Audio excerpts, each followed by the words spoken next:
Guten Tag. Bevor wir aber live gehen, ich muss hier noch schnell was gucken. Das seht ihr gar nicht. Immer noch nix. Was ist denn mit dir? Ich muss hier. Aha. Guten Tag. Bevor wir aber live gehen. Ja, okay. Funktioniert. Ja, sorry. Ich muss hier immer erst testen, ob alles soweit läuft, wie es laufen soll. Was es auch tut. Sehr gut. Steht da sogar. Sehr gut.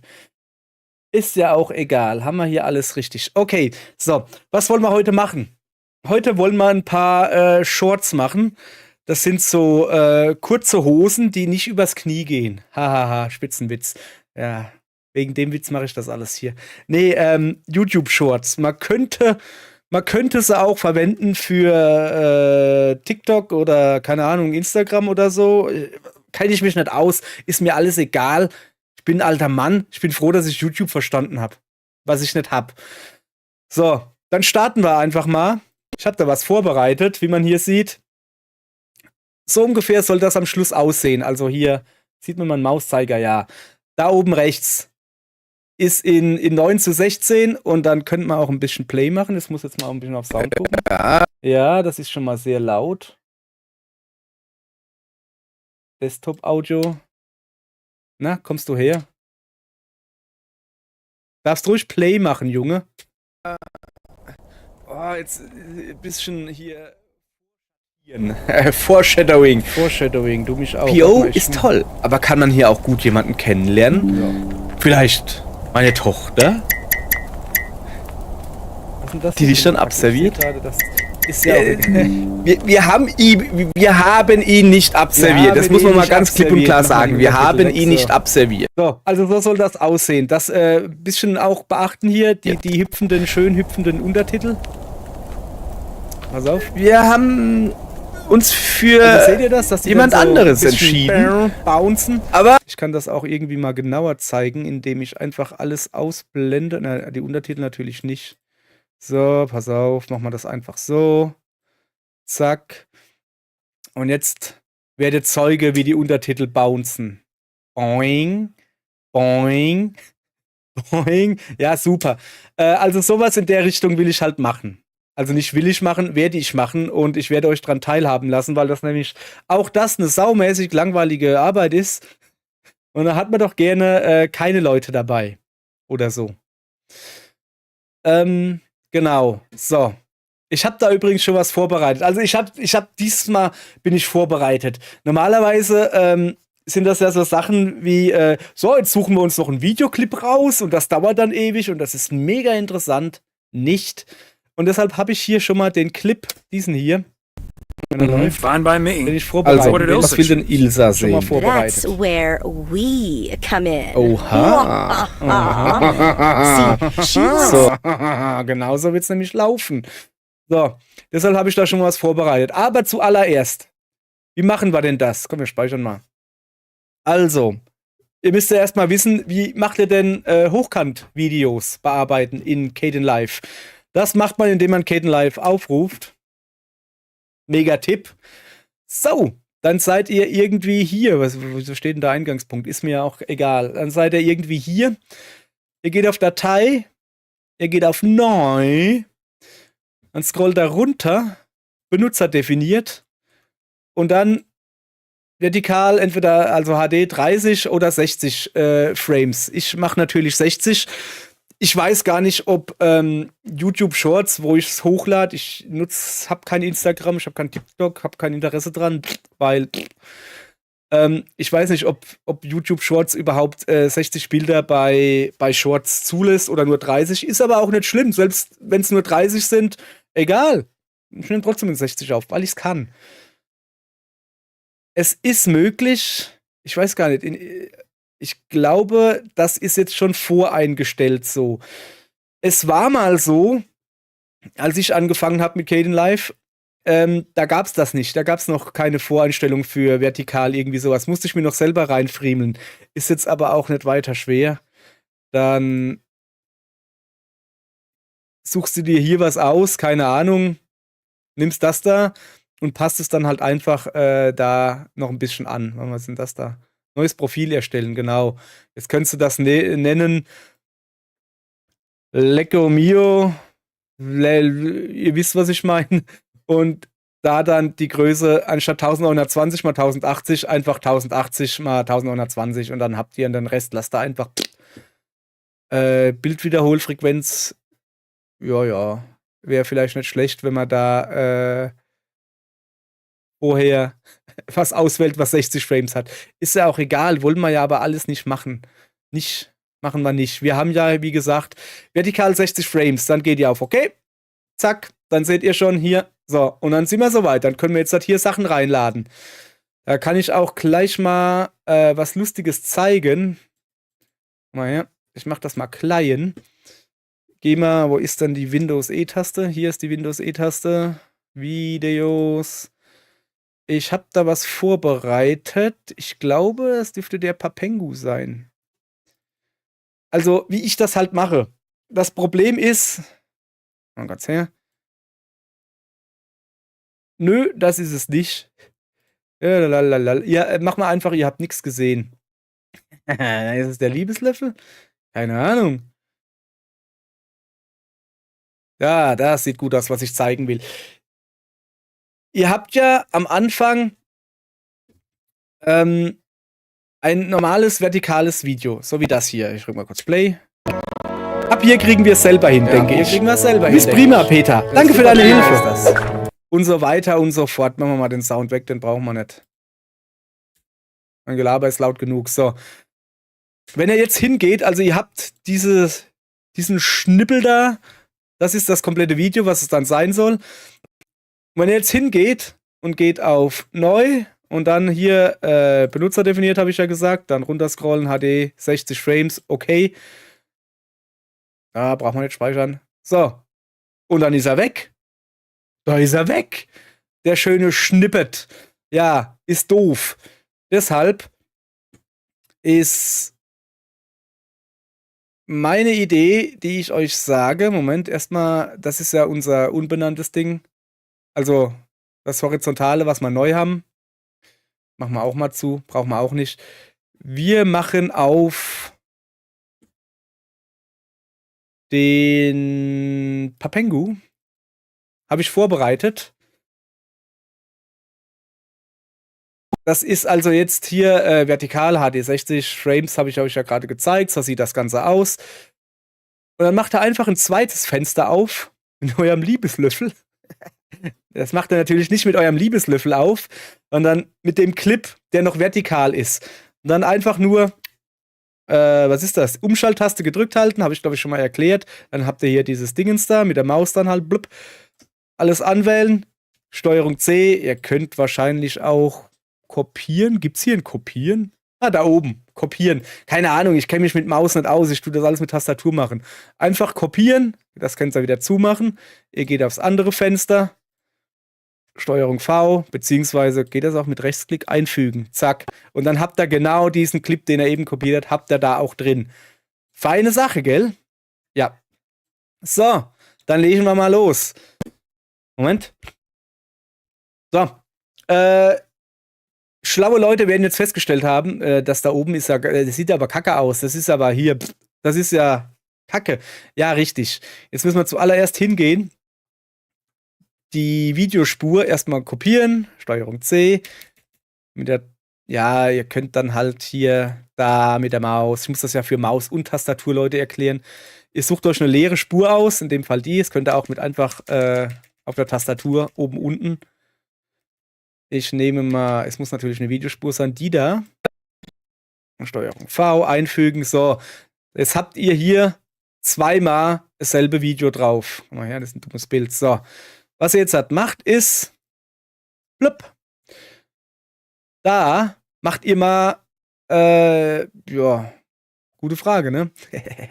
Nee, nicht gute Frage. Ich habe mir da was vorbereitet und zwar Short Haupt. Habt ihr natürlich nicht. Das sind so die Dinger, die ich mir irgendwann gestellt habe. Ich mache sie mal rein, dann erkläre ich es auch. Short Haupt, Flip. Sieht das doch schon mal besser aus. Das machen wir mal kurz weg. So, siehste.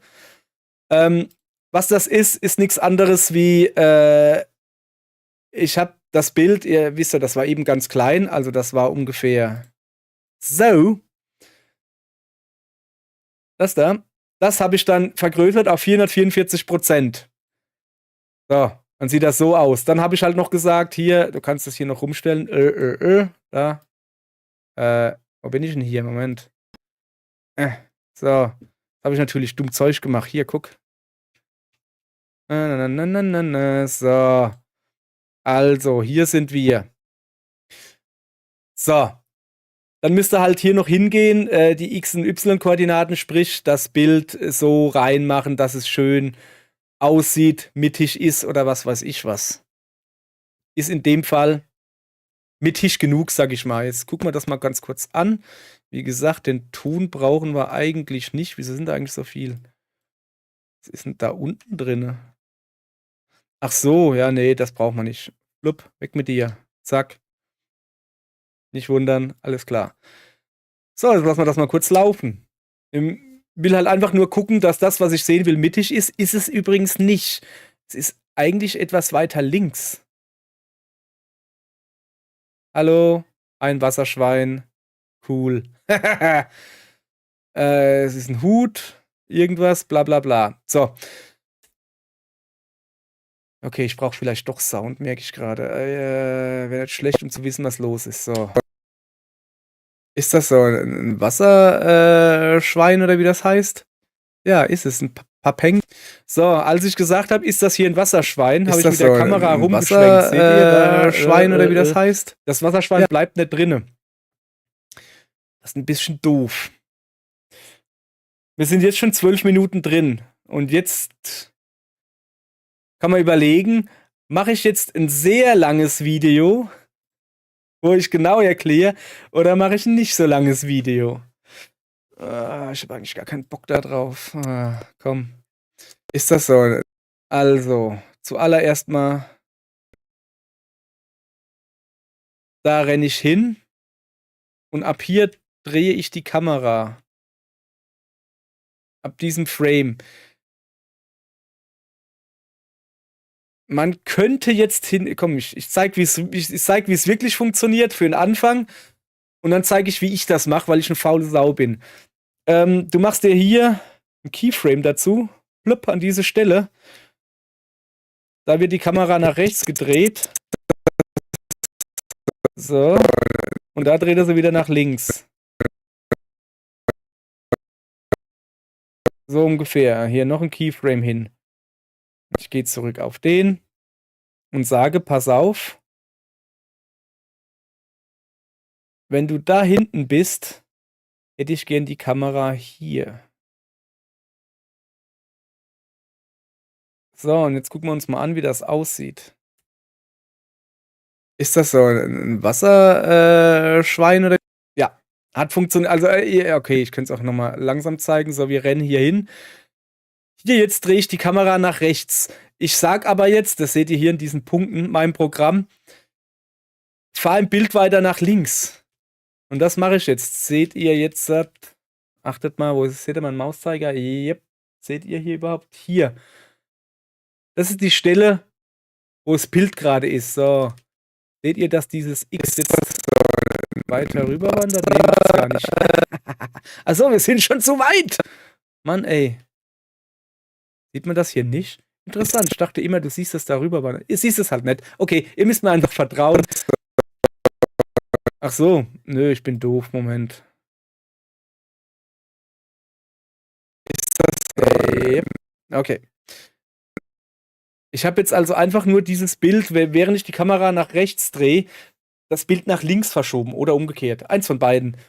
Sodass das Fuzzi-Vieh da hinten immer in der Bildmitte ist, damit man auch sieht, was ich meine. So, jetzt haben wir hier dasselbe Problem, das andere Problem. Jetzt drehe ich die Kamera in die andere Richtung. Das heißt, wir müssen das Bild in die andere Richtung drehen. Kapiert das irgendwer? Ist ja auch egal.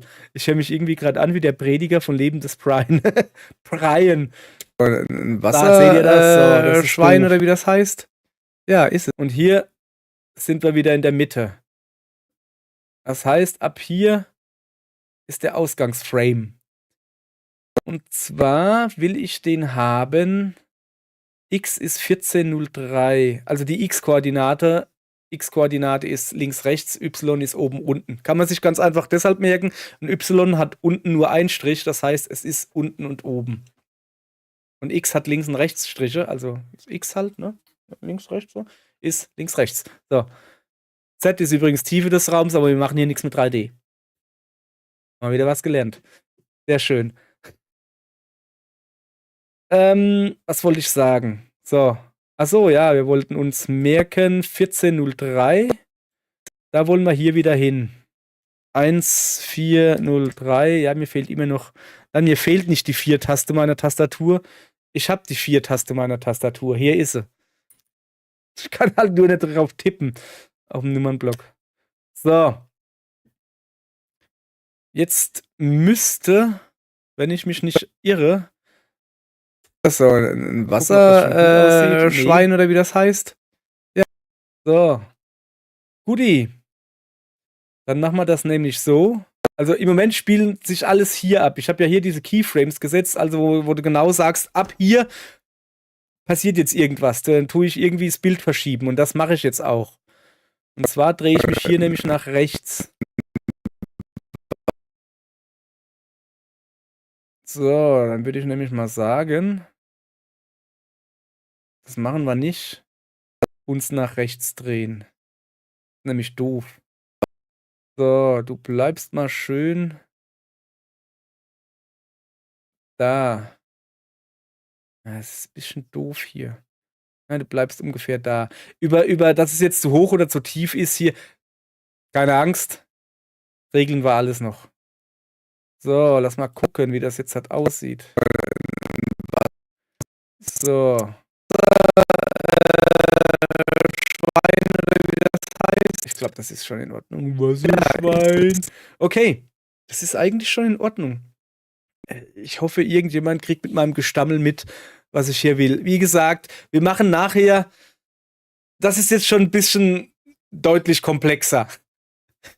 Eigentlich ist das eine dumme Idee, hiermit anzufangen, weil da denkt jeder, nö, sowas mache ich nicht. Wartet mal ab, wenn ich dieses Video geschnitten habe und dann zeige ich euch, wie man das normal macht, wenn man nicht mit der Kamera wild rumschwenkt. Das ist halt jetzt wirklich so ein Spezialfall, wo ich nicht in der Bildmitte bleibe mit der Kamera beim Zocken, sondern mich umgucke wie wild. Und ich will aber, dass es auf die Bildmitte zentriert ist. Deshalb mache ich jetzt dieses ganze Kamerageschwängse da.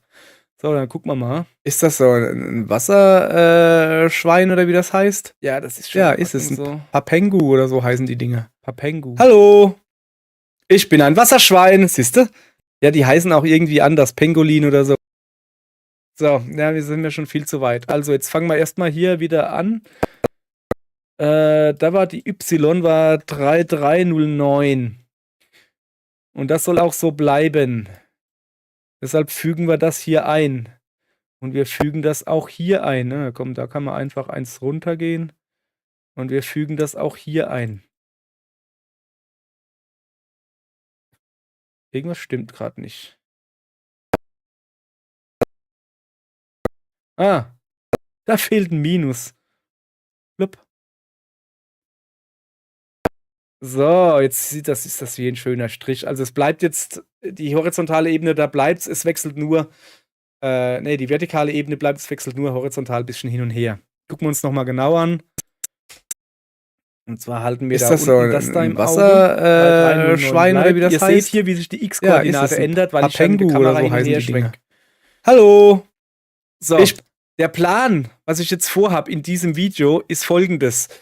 Falls sich wer dran erinnert, dann seid ihr schlauer wie ich. Ich wusste, dass das ein Wasserschwein ist. Ich wusste aber nicht, wie der richtige Name ist. Ich weiß es übrigens schon wieder nimmer. Ich weiß, dass es nicht Papengu ist. Capybara, genau. Siehst du?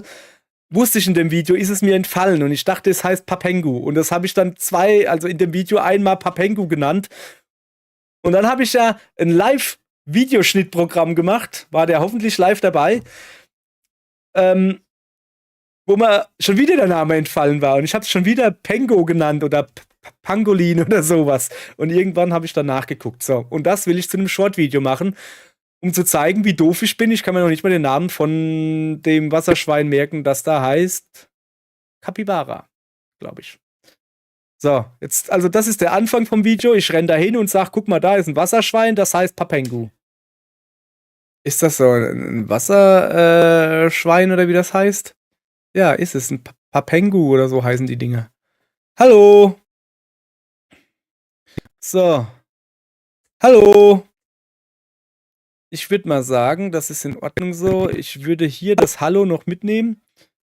Genau. Das Hallo nehmen wir, das da ist das Hallo, das da unten. Das nehmen wir noch mit. Den Rest schmeißen wir weg, oder? Brauchen wir nicht.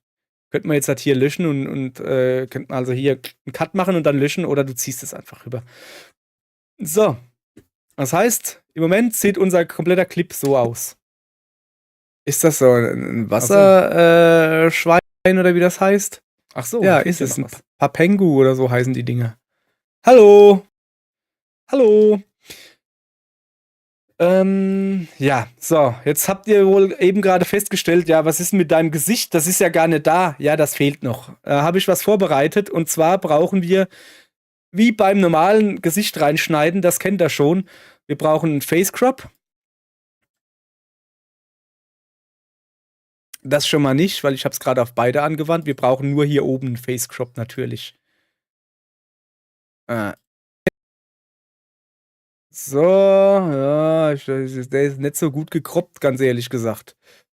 Ach so, ja, weil es natürlich falsch ist.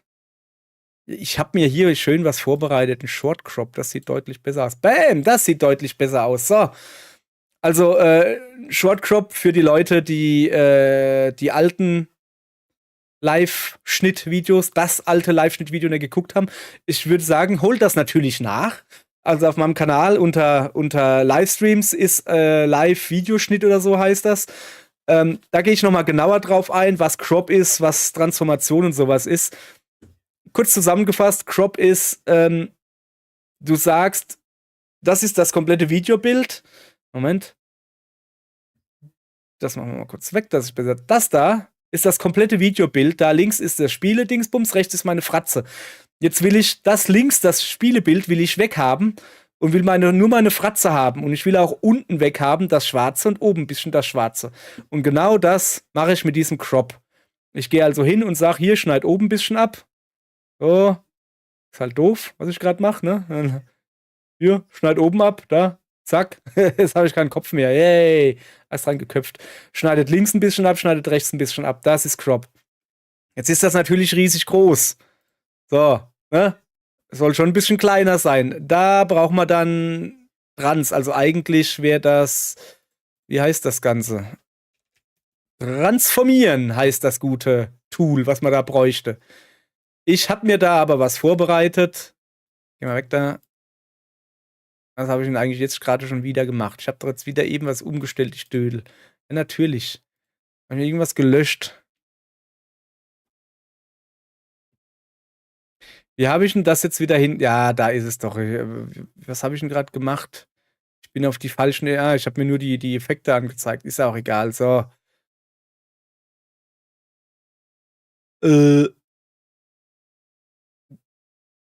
Alter. Nervt mich gerade wieder. Ich habe schon wieder irgendwie alle benutzerdefinierten Effekte. Ich will einfach alles angezeigt kriegen, verstehst du? Ja, komm, machen wir es halt so. Was habe ich denn da schon wieder für einen dummen Filter eingestellt? Das ist Wahnsinn. Ja, komm, scheiß drauf. Meine benutzerdefinierten Effekte, so.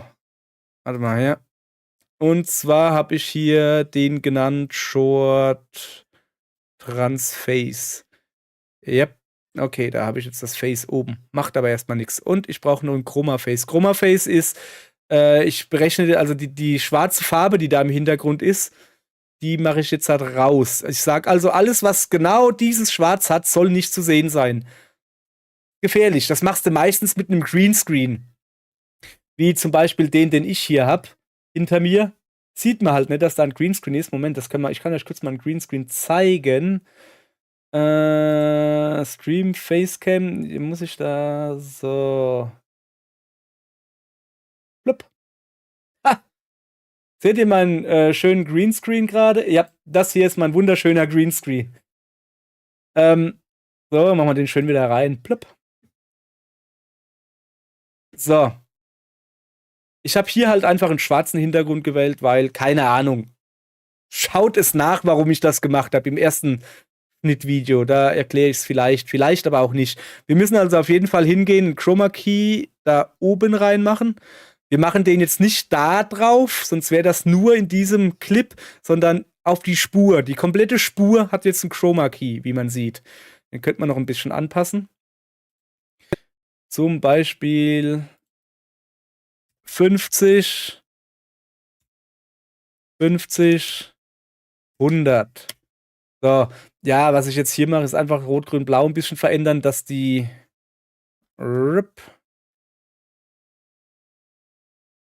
Linien, die ihr da außen seht, der schwarze Rand, ein bisschen weiter weggeht. Man könnte das noch genauer machen. Unter anderem würde das funktionieren, indem ich meinen Greenscreen mal gescheit beleuchte. Habe ich aber keinen Bock drauf. Reicht mir. Ist mir egal. Das ist in Ordnung für mich. So. Moment, was sehe ich denn da gerade? Das ist aber nicht schön da. Hoppala. Siehst du? Und genau deshalb ist es gut reinzuzoomen. Wir haben da unten einen schwarzen Strich. Das bedeutet, liebe Leute,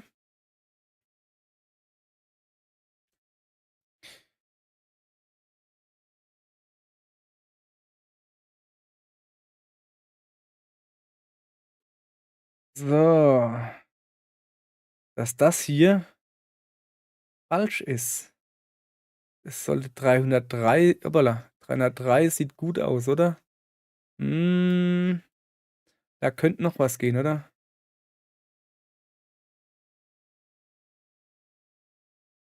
Okay, mehr wieso geht nicht. 303 war schon 304, 303, 302. Machen wir mal auf 300 und wie sieht es jetzt halt oben aus? Jetzt habe ich oben einen schwarzen Strich. 305.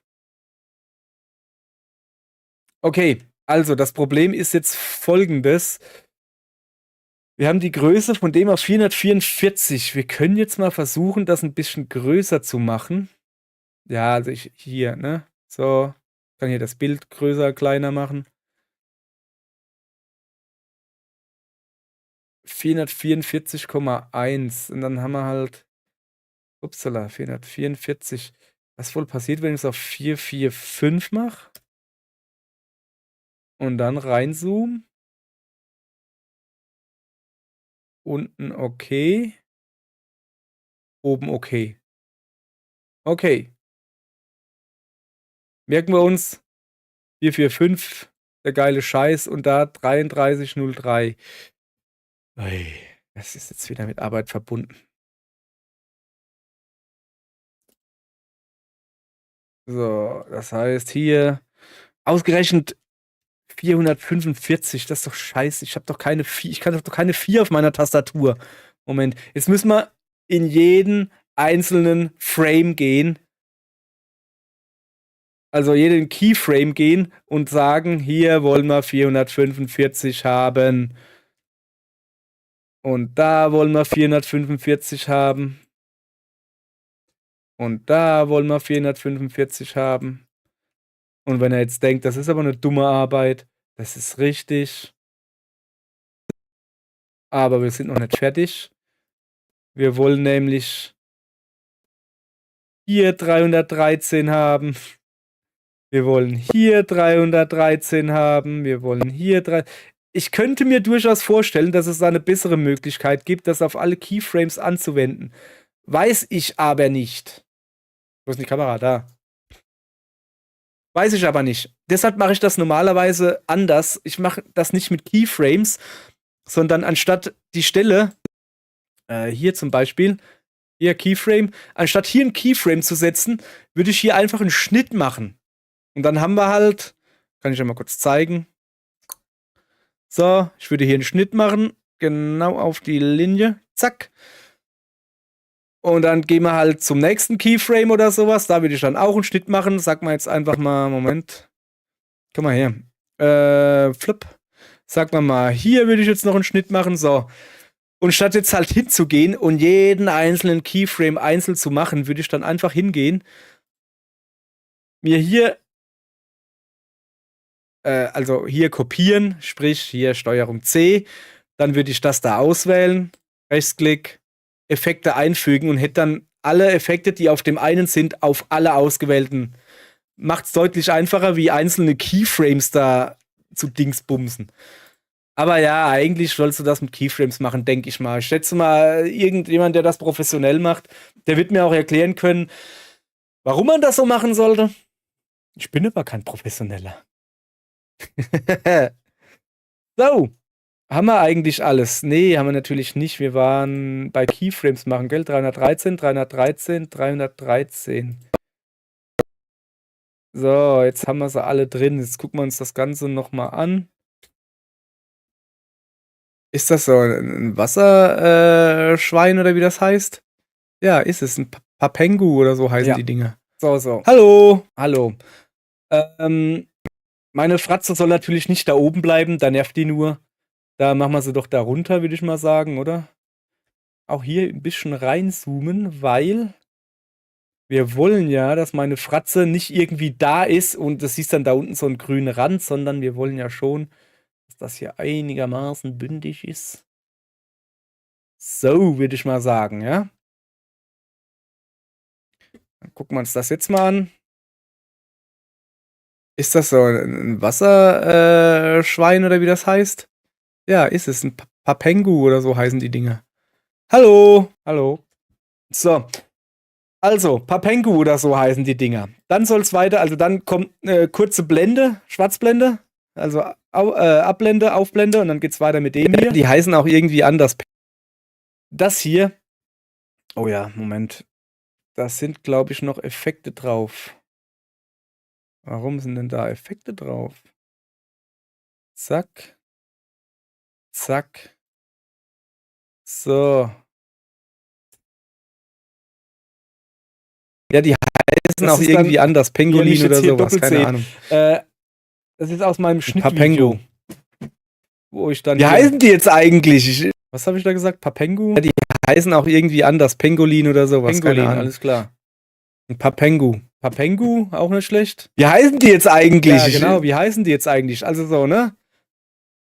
Hier am Ende von Papengu oder so heißen die Dinge. Von Papengu, hallo, kommt dann so eine, wird's ausgefadet, dann wird hier wieder eingefadet, da sage ich dann Pengolin, ausfaden, einfaden, Papengo, ausfaden, einfaden, ja, zur Schlacknomo, wie heißen die denn? Und dann gucke ich nach und sage, guck, so heißen sie. Das ist mein Plan. Das machen wir jetzt. Wir müssen hier also erstmal ausfaden. Da, mal großzügig hier. So, das ist zu großzügig. Ich würde hier mal sagen, eine halbe Sekunde. Also, das ist hier jetzt einfach nur Sound leiser machen. Ausfaden hier. Da unten natürlich auch 26, sagen wir mal 30. Hier würde ich mal sagen, machen wir das Ausfaden, ich weiß nicht, 500stel oder sowas. Reicht eigentlich. Das soll einfach nur. Moment, ich habe eine gute Idee. Wir machen da kein Ausfaden hin, sondern wir machen da einen feinen Übergang. Dann hat er das auch mal gesehen. Also 1, 2, 3, 4 Frames. 4 Frames nehme ich mir und mache hier einen Glitch-Übergang. Der gefällt mir. Glitch-Übergang ist schön. Glitch-Übergang, Edit Info, ist folgendes. 4 Frames am Ende von Clip 1 und 4 Frames am Anfang von Clip 2, habe ich mir selbst geschrieben. Schneiden, da Effekte drauf, für Schrift Pixar weg. Also ja, okay. Das heißt, wir müssen jetzt hier erstmal schneiden. Ich habe mir diese Anleitung selbst geschrieben, weil ich als ein bisschen doof bin und Sachen vergesse, wie sie funktionieren, wenn ich es nicht tagtäglich mache. So. Hier haben wir jetzt halt 4 Frames, kann ich sogar zeigen. Frame 1, 2, 3, 4, So, jetzt nochmal. 1, 2, 3, 4, 5. Wieso, 1, 2, 3, 4, 5. Wieso habe ich denn hier 5 Frames genommen? Bin ich dumm oder was? So, hier wollte ich eigentlich schneiden. 4 Frames. Ja, es können auch mehr sein. So ist es ja nicht. So. Und da drauf schmeißt ihr jetzt den Glitch-Übergang. So. Der sieht dann so aus. Also hier noch ganz normal, dann kommt der Glitch-Übergang, also dann verrüttelt und verduddelt das, sodass auch der Dümmste merkt, ey, ab jetzt kommt was anderes. Ihr werdet gleich sehen, was ich meine. Da mache ich dann wohl auch noch einen Soundeffekt dazu. So, nächstes Video bitte. Huch, falscher Knopf. So, nächstes Video bitte. Ein bisschen größer. Ich brauche nämlich hier 1, 2, 3, 4. Da würde ich gerne einen Schnitt haben. Zack. Und auf die 2 schmeiße ich auch wieder den Glitch-Übergang.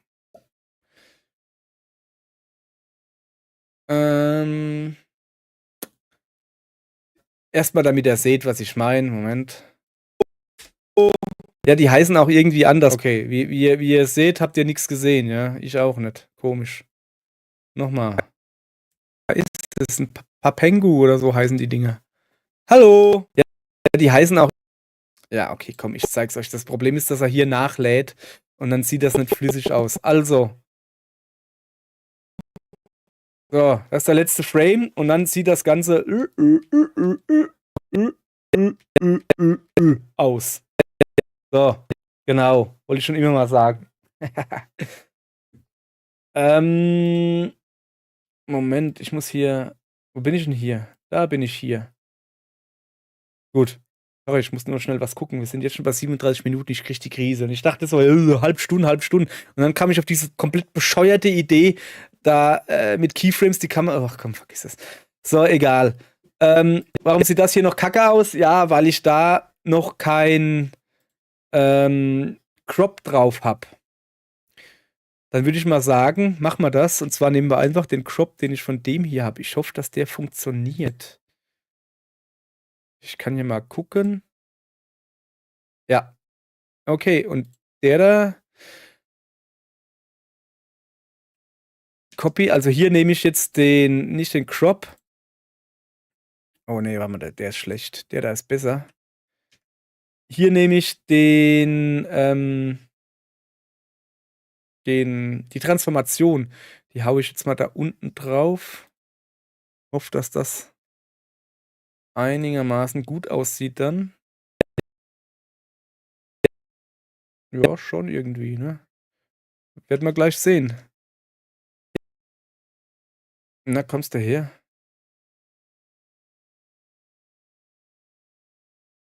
Machen wir kurz den da weg.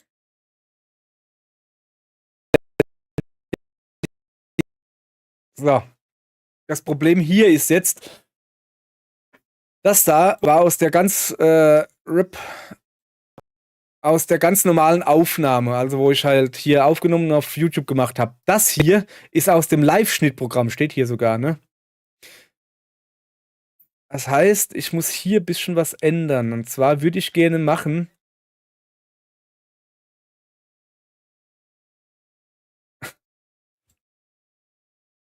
Dass man sieht, dass ich hier, Alter, da bin ich dreimal im Bild, auch nicht schlecht, dass ich hier im Schnittprogramm bin. Die heißen auch irgendwie anders Penguline oder sowas, keine Ahnung. Okay. Wie machen wir denn das? Ist eine verdammt gute Frage.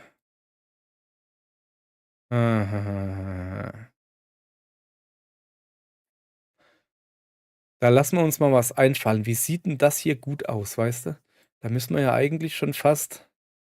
Ups, das ist zu wenig. Wir machen hier mal 100%.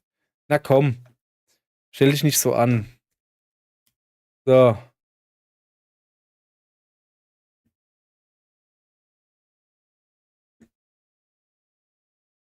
Wie sieht es denn eigentlich hier aus? Ah, sieht's besser aus. Okay, da mehr zu sehen. Es geht mir hier jetzt eigentlich einfach erstmal nur um den Sound, was ich da sage. Ja, die heißen auch irgendwie anders. Pangolin oder sowas, keine Ahnung. Pangolin oder sowas, so. Also, da würde ich mal sagen.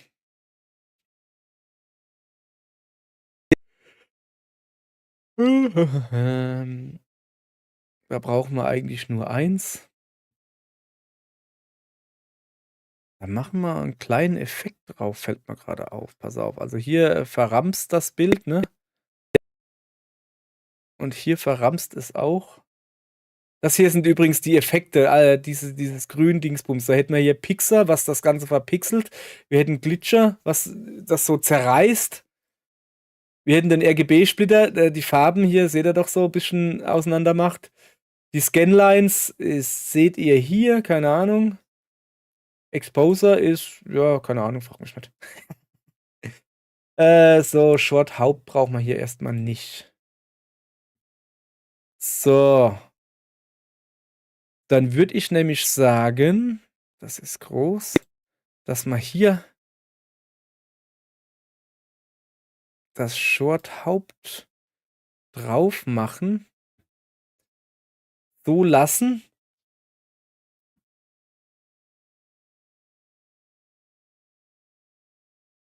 Und es dann klein zoomen. Weißt du? Das lassen wir einfach so, weil ich da nämlich zu faul bin. Soll das, ne? Ich kann es nicht anders sagen, ich bin da einfach nur zu faul jetzt gleich. Erkläre ich euch gleich, was ich meine. Short Crop, Short Transface, das brauchen wir schon mal nicht. So, weil wir tun von dem da das Short Crop klauen. Oder?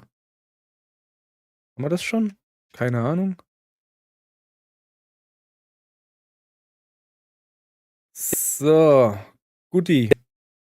So, genau. Und jetzt pass auf. Also, dann müssen wir ja dann aber trotzdem. Halt, das war nix. So fügt man Effekte ein. Yep. Ich erkläre euch gleich, was ich mache. Einfügen. Und hier los. Sieht denn das hier so kacke aus? Hä?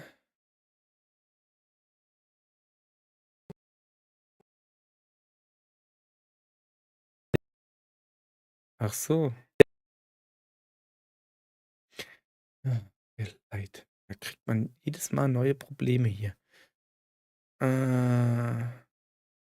Warum ist denn das jetzt 3,3,13? 3,3,13, aber da stimmt's schon wieder nimmer. Ja, pass auf. Effekt löschen, zack. So, wir kopieren halt einfach das. Ich habe da jetzt ehrlich gesagt keinen Bock mehr. Ich mache das jetzt ganz billig.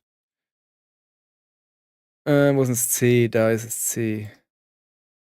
Effekte einfügen. Warum? Ah, deshalb. Blub. Oder? Nee. Interessant. Warum? Warum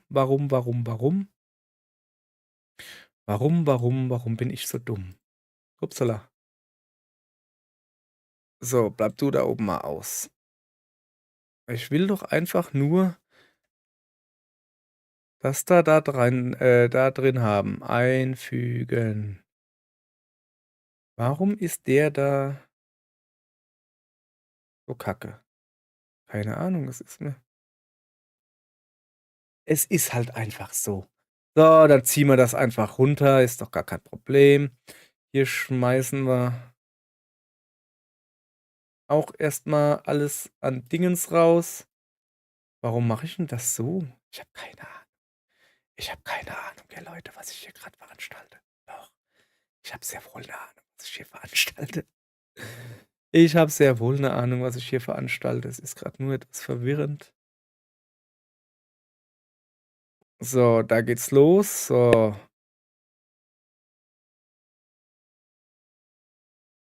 Da hätte ich jetzt gerne diesen Effekt drinne. Ja, sieht gut aus. Und da hätte ich gern den von da eben drinne.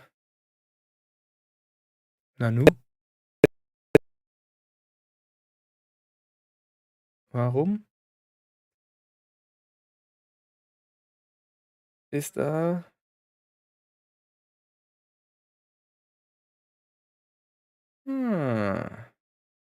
Hab ich dich.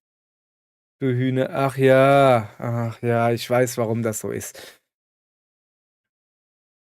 Tut jetzt nichts zur Sache. Komm mal her. Was haben wir da oben? 238 Pixel. Dann machen wir da auch 238 Pixel. So. Und da müssten wir eigentlich auch 238 Pixel machen. Nee, eigentlich nicht. Na, komm, dann lassen wir das. So, jetzt hauen wir da halt einfach. Das sind die 4 Dinge. Da hauen wir jetzt einfach den Glitch-Übergang, habe ich es genannt, gell? Den Glitch-Übergang rein. Ja, und da unten Glitch-Übergang rein. Dann gucken wir uns die ganze Chose hier mal an. So, gut. Ist es, ne? Was lache ich denn hier so dumm? Ja, die heißen auch irgendwie anders. Pangolin oder sowas. Keine Ahnung. Wieso bin ich da so? Boah, ey. Es ist deutlich schwerer als gedacht, was ich hier vorhabe. Ich habe gedacht, das gibt hier so ein lockiges Dingensbummens. Zeichne mal her. Ja, die heißen auch irgendwie anders. Pangolin oder sowas. Keine Ahnung. Der Sound ist nicht synchron mit dem, was ich da laber. Das stimmt hinten und vorne nicht. Warum stimmt das hinten und vorne nicht? Ich habe da so eine Idee. Halt, das war eine dumme Idee. Ich will die beiden da haben. Ich will die beiden da mal angucken. Du kannst da ein bisschen höher. So. Auch irgendwie anders. Pangolin oder sowas. Keine Ahnung. Ich glaube nämlich, das Problem liegt, dass ich das Falsche gekroppt habe. Ich habe ja in dem Video VLC laufen, ein Video, wo ich drauf bin und unten rechts bin ich nochmal drauf und ich habe das falsche Ich gecroppt. Gehe ich mal stark von aus. Probieren wir es einfach mal aus. Zack. Da, guck, den da oben habe ich gecroppt. Ich brauche aber eigentlich den da unten. Oder brauche ich in dem Fall den da oben? Ja, die heißen auch irgendwie anders. Pangolin oder sowas. Keine Ahnung.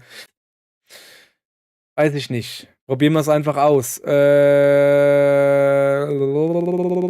Wo sind wir denn? Short Crop.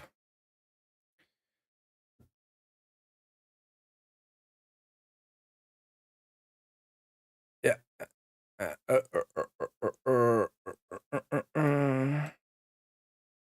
So. So, wir wollen den da unten haben, ne? Komm her, du. Dich will ich haben. Und sonst keinen.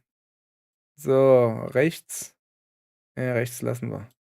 So, und jetzt gucken wir uns das Ganze nochmal an, wie synchron der ist. Wir könnten den auch noch ein bisschen größer machen.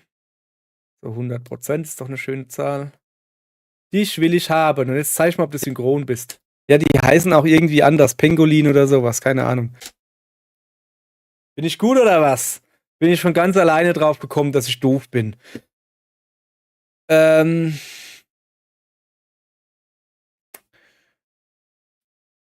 wir es jetzt, also das hier machen wir jetzt halt billig, ne? Das ist ganz klar. Da gucken wir mal, wie wir das jetzt halt machen. Gar nicht so einfach hier. Guck mal her, ein Crop ist mir erstmal egal. Transface 65% hat der da. Und dann da unten rechts hin. Wenn ich den da auf 65 mache. Und wo war der? 380, 1017. Machen wir einfach mal, oder? 380. Ach, komm her. 10, 17. Ah, okay. Guti. Dann ändert sich da nichts. So, außer dass da plötzlich weiße Balken hinten dran sind. Die habe ich jetzt auch keinen Bock, die lassen wir drin. Ist halt einfach so. Das heißt, ich mache jetzt den hier einfach weg. Gib den da rüber. Ach Gott, bin ich eine faule Sau, das glaubt ihr gar nicht.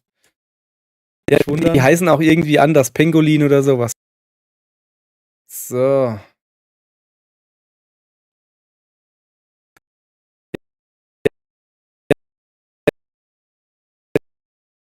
Dass das da jetzt nicht Dingsbums. Also eigentlich bin ich hier auch noch ein bisschen asynchron, aber das sieht ja keiner, weil es da ja so glitscht. Deshalb lasse ich das, ist mir halt einfach egal. Was ich jetzt eigentlich machen will, ist, damit die Leute schnallen, dass das jetzt hier was anderes. Oder meinst du, das geht so? Die heißen auch irgendwie anders, Pangolin oder. Huch, sorry, falscher Knopf. Nee, wir machen schon das, was ich vorhatte. Also, was ich jetzt vorhab, ist von hier, wir müssen erstmal das Ganze. Die heißen auch irgendwie anders, Pangolin oder sowas, keine Ahnung. So. Dann machen wir da hinten noch ein Ding hin. Also, ich habe jetzt hier 2 Keyframes gesetzt. Einen für den Anfang. Erster. Und einen halt ganz am Schluss vom Video. So.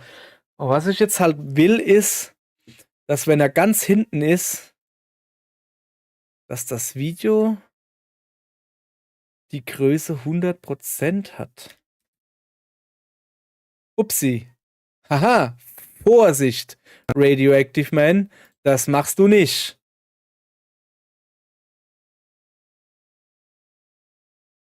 So, ich war nämlich gerade falsch. Die heißen auch irgendwie anders, Pangolin. Pangolino oder so. Ja, ich will natürlich, dass der Hintergrund sich verkleinert und nicht der Vordergrund. Das wird die Leute jetzt verwirren. Das kann ich euch jetzt schon sagen. Das wird sie böse verwirren. So, ganz, ganz am Schluss will ich eine hinhaben.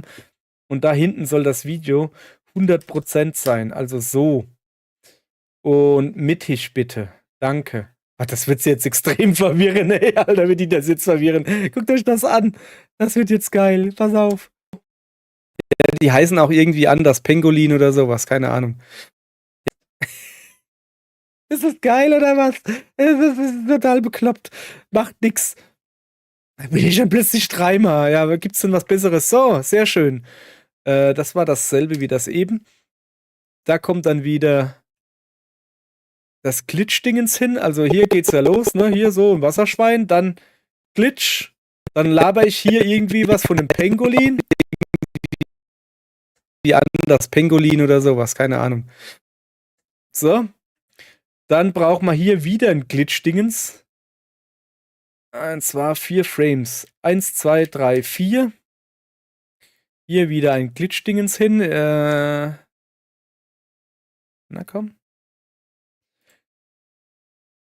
So, und übrigens noch Ehre, wem Ehre gebührt.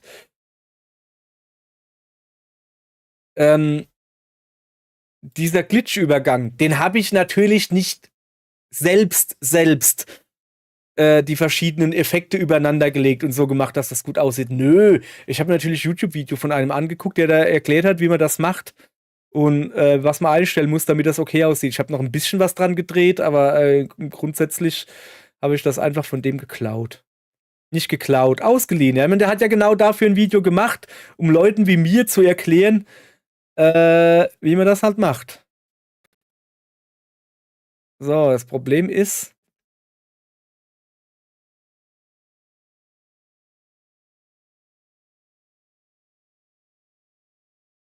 ja, ich muss noch ein Dingens zurück. Na, komm mal her. So, was sieht man hier?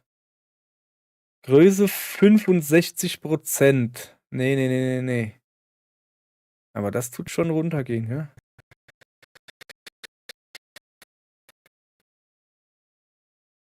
Ach so, ja. Ich bin schon wieder falsch. Hier muss ich gucken. So, also, wir sind hier bei der Größe 100%. Nee, da sind wir schon im Glitch drin, ne?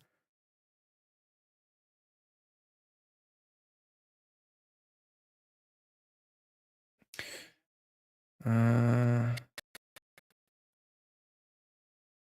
100 und dann ist es da hier auch 100.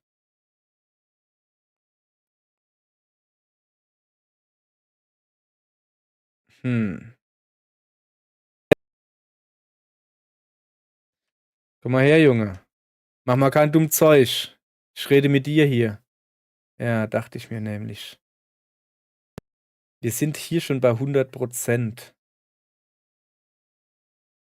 Deshalb gab das da eben gerade so einen komischen Sprung von dem auf dem Frame. So, lassen wir das. Alla gut. Das da oben haben wir ja eh gelassen. Das bleibt auf 65%. Der bleibt auf 100. Stimmt hier das X? So ist denn hier das X jetzt?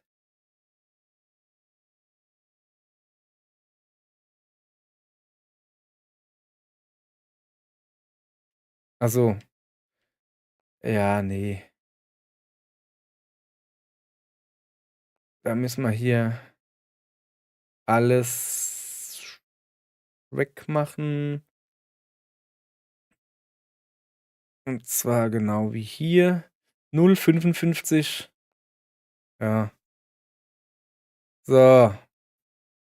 Sprich, wir löschen einfach den da hinten raus. So. Dann machen wir den hier auf 0 und den hier auf 55 und dann passt das. Hoffe ich. Ja. Ja. Das ist schon zu weit. So. Also, dann haben wir das hier. Haben wir da jetzt einen schönen Glitch drinne. So. Weiter geht's. Eieiei. Es gibt was Längeres. Was haben wir denn hier? Lass mal kurz gucken. Ein Papengu. Ein Papengu? Okay. Alles klar, ein Papengu haben wir hier, hat er gesagt. Also auch hier wieder. Wir brauchen hier 4 Frames, die ersten 4 Frames. 1, 2, 3, 4. Dann machen wir hier einen schönen Kakat. Wir kopieren uns, weil das vom selben Streamgedönse ist, einfach die ganzen Effekte hier einfach hier rein. Wir sind ja faul. So. So. Passt das so? Ja. Passt so. Sehr schön.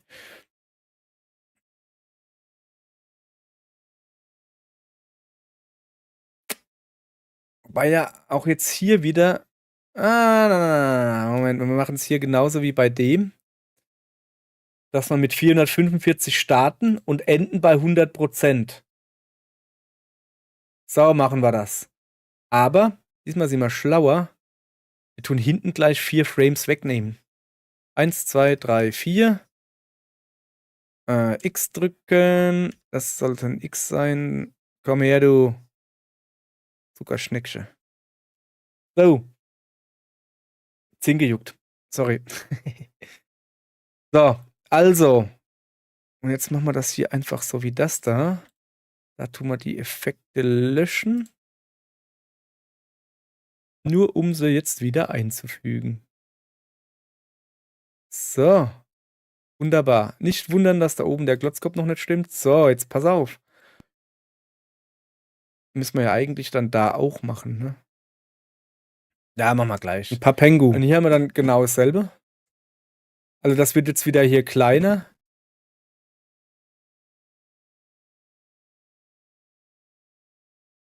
Ich sehe gerade. Schlagsei von der Ei. Komm mal her. Der muss da hinten dann natürlich auf 100% sein, du Eumel. Will ich schon nicht so dran. Nochmal von vorne. Ein Papengu. Papengu, genau. Habe ich doch gesagt. So. Da müssen wir jetzt halt gucken. Da müssen wir das Zeug von da übernehmen. 1407 3257. 1407. Was war das andere? Habe ich schon vergessen. 3257. Ach komm, weißt du was? Hier, da. Copy. Paste. Und das da übernehmen wir auch so. Copy. Paste. Und Copy. Wo ist der Copy? Copybarer ist ein Wasserschwein. So.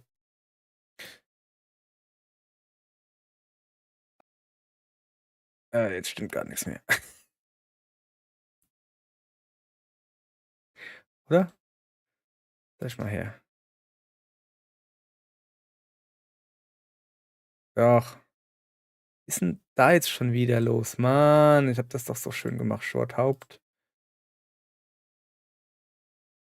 Wieso? Und 8, 5, 4, 4? Ernsthaft jetzt? 3, 2, 5, 7, 14, 0, 7. Aha. 14, 0, 70. Da fehlt eine 0. Oder auch nicht. Mann! Da! Nein, genau andersrum. Ich hab da eine 0 zu viel. Oder?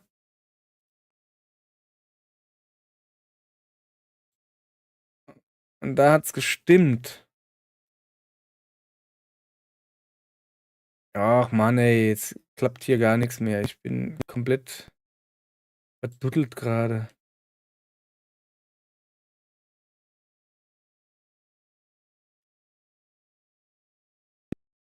Warum geht das hier nicht? Warum kriege ich hier kein Bild angezeigt? Kann mir das mal wer sagen?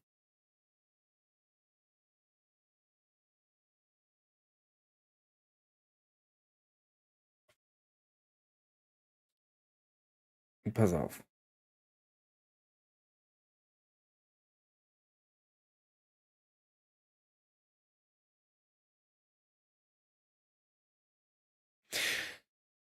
Ich weiß nicht, woran es liegt. Ist mir auch gerade mal scheißegal. Zack, jetzt haben wir ein Bild fertig. So einfach geht das.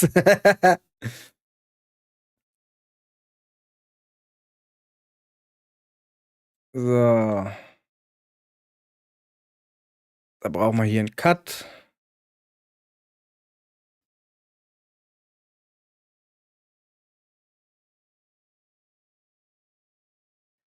Da müssen wir jetzt natürlich den da rausmachen.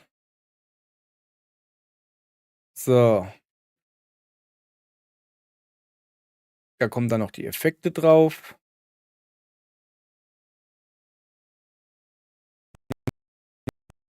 So startet das denn so? Papengu. Oh. Ich glaube, ich habe da eine Idee. Ich habe da eine Idee. Rechts rüber und mittig machen. So.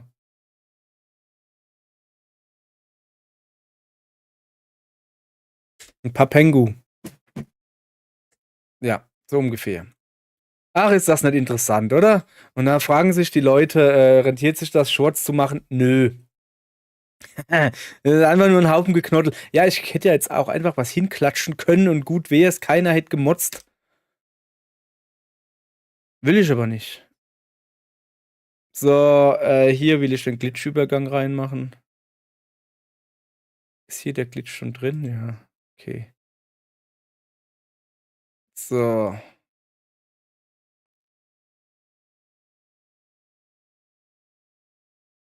Okay, das funktioniert soweit, wie ich mir das vorgestellt habe. Das Pangolin oder sowas, keine Ahnung. Jetzt wird es wieder groß und wird wieder klein. Also jetzt kommt hier so der Glitch-Übergang, wo ich dann halt Papengu sag. Hoppala. Was will ich denn hier? Komm mal her. Achso.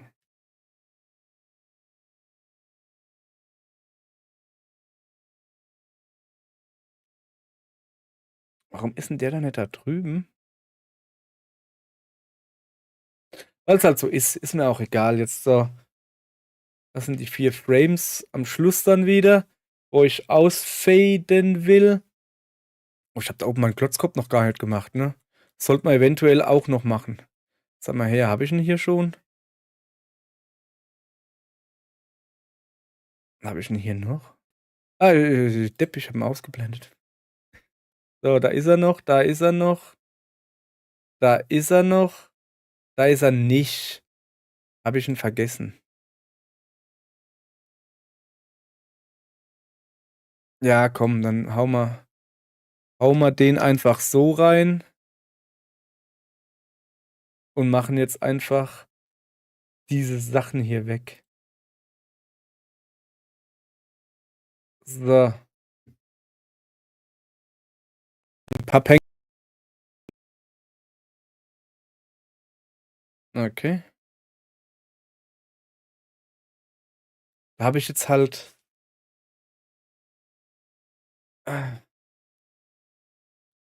anderes Zeug im Hintergrund. Ist ja aber auch egal. Hier, Papengu. Ein Papengu. So, Papengu. Wie oft habe ich jetzt schon Papengu gesagt? Ach Gott, nee, ich habe ja noch keinen Text gemacht hier. Wir kommen hier nicht vorwärts. Wie viel Uhr haben wir denn? 10 Uhr. Schlag safe von der Ei. Kriegen wir hin.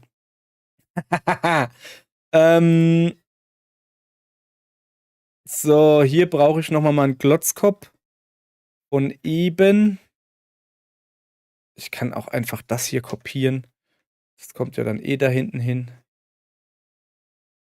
Zack. Okay, das hat nicht so gut. Ach so, ja klar, hat das nicht so gut geklappt. So, weil das so sein muss. So, hier geht dann das Geklitsche wieder los. Und hier ist es aber 100%. Da muss ich mir was einfallen lassen. Weil hier soll es ja jetzt halt klein sein. Oder ist es hier noch klein? Hier ist noch gar nichts drinnen, ne? Ah, doch, pass auf, das ist recht einfach. Copy. Da tun wir die Effekte einfügen. So. Machen den aber raus und setzen den auf 100% und machen das Ganze mittig. Wo sind wir denn hier? Da. Zack. Sehr schön. Und jetzt machen wir noch den Glitchübergang rein, so ungefähr. Zack. So, sehr schön. Okay, ihr Leute. Wir haben's. Doch nicht. Ich wollte gerade sagen, wir haben es bald geschafft. Wir haben nur noch einen kleinen Clip, den ich reinmachen will. Ah, ne, warte mal. Das ist ein anderer. Wir haben es wirklich bald geschafft. Guck, das ist das letzte jetzt. Können Sie mal Wie heißen die jetzt eigentlich? Ja, wie heißen die denn? Moment, ich muss gucken, wie die heißen. Wasserschwein. Wasserschwein und da. Capybara. Hab doch gewusst, dass das was mit P ist. Da ist ein P. Sowas von. Mann, ey. Pengu. Ich war nah dran.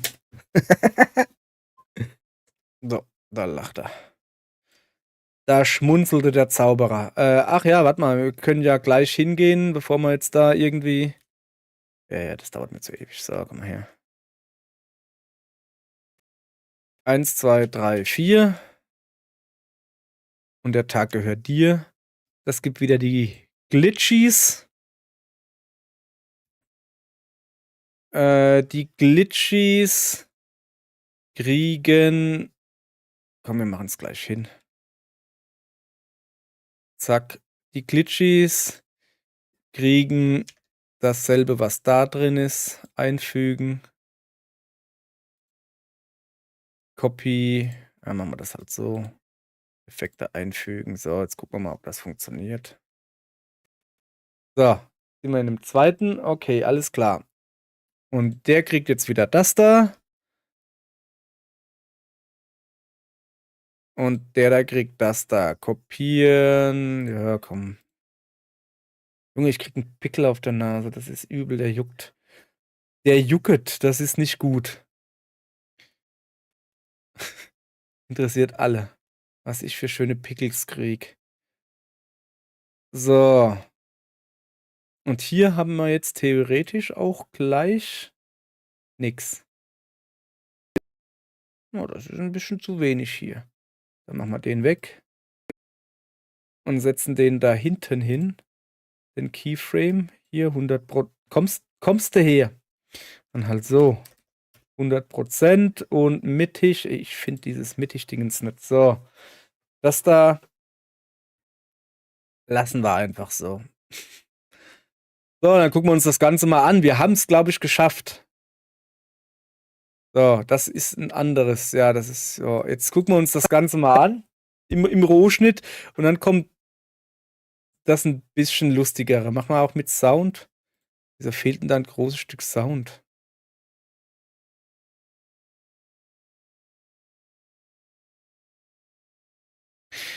Das ist gar nicht gut. Aber machbar. Pass auf. So. Ist das so ein Hier muss er Wasserschwein oder wie das heißt? bleiben. So, passt. Ja, haben ist wir es ja ein Papengu oder so gemacht. heißen die Dinger. Hallo. So. Jetzt soll gleich Ja, die heißen kommen. auch irgendwie anders. Pangolin oder sowas, keine Ahnung. Ein Papengu. Wie heißen die jetzt eigentlich? Moment, ich muss gucken, wie die heißen. Das lassen wir einfach genau so. Wasserschwein. Capybara. Hab doch gewusst, dass das was mit P ist. Da ist ein P. Mann, ey. Pengu. Ich war nah dran. Du bist ein Depp und sonst gar nichts. So, das wäre dann der Clip, so wie ich ihn haben will, ne? Aber was ist denn jetzt hier? Hallo. Ach so, ja, die heißen auch irgendwie anders. Pangolin oder sowas, keine Ahnung. Weil Papengu. brauchen wir nicht. Wie heißen die jetzt eigentlich? Moment, ich muss gucken. Dann brauchen wir den Soundschnipsel da oben eigentlich auch nicht. Das ist doch. Warte mal, da. Gehört der darüber? Ich glaube schon, ne?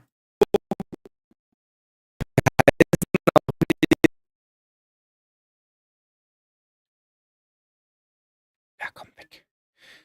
Wir haben hier keinen Sound, weil wir hier in dem Bearbeitungsprogramm sind, da brauchen wir keinen Sound. So, fertig.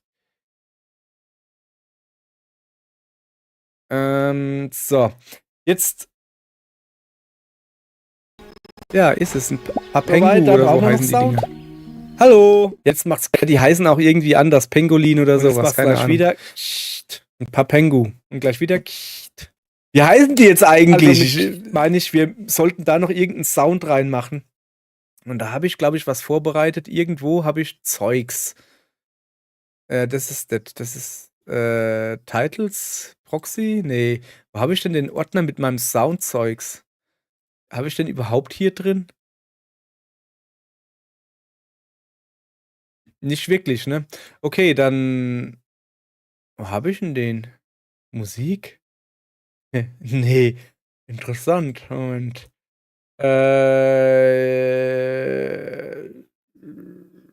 Ich glaube. Sag bloß, ich habe mir das nicht gespeichert. Das wäre natürlich doof. Das ist natürlich Quatsch. Ja, sorry.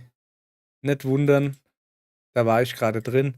Ich gehe mal auf Bilder und dann auf Stream Deck und dann auf. Tatsächlich. Ich bräuchte ein wunderschönes Kratzen.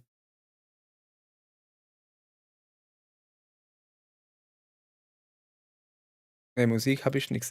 Ich bräuchte ein wunderschönes Kratzen, habe aber irgendwie nix. Das ist doof. Ich hatte mal irgendwann mal einen Ordner gemacht und in dem Ordner in dem Ordner waren da waren so schöne Kratzdingensies drin. Da habe ich mir wahrscheinlich irgendwann mal wieder gelöscht, weil ich doof bin. Also so ein MP3, wo halt einfach nur macht. Jetzt muss ich mir das noch suchen. Habe ich eigentlich gar keinen Bock drauf, weißt du? Wie macht man denn das? Ja, komm. Mach mal halt.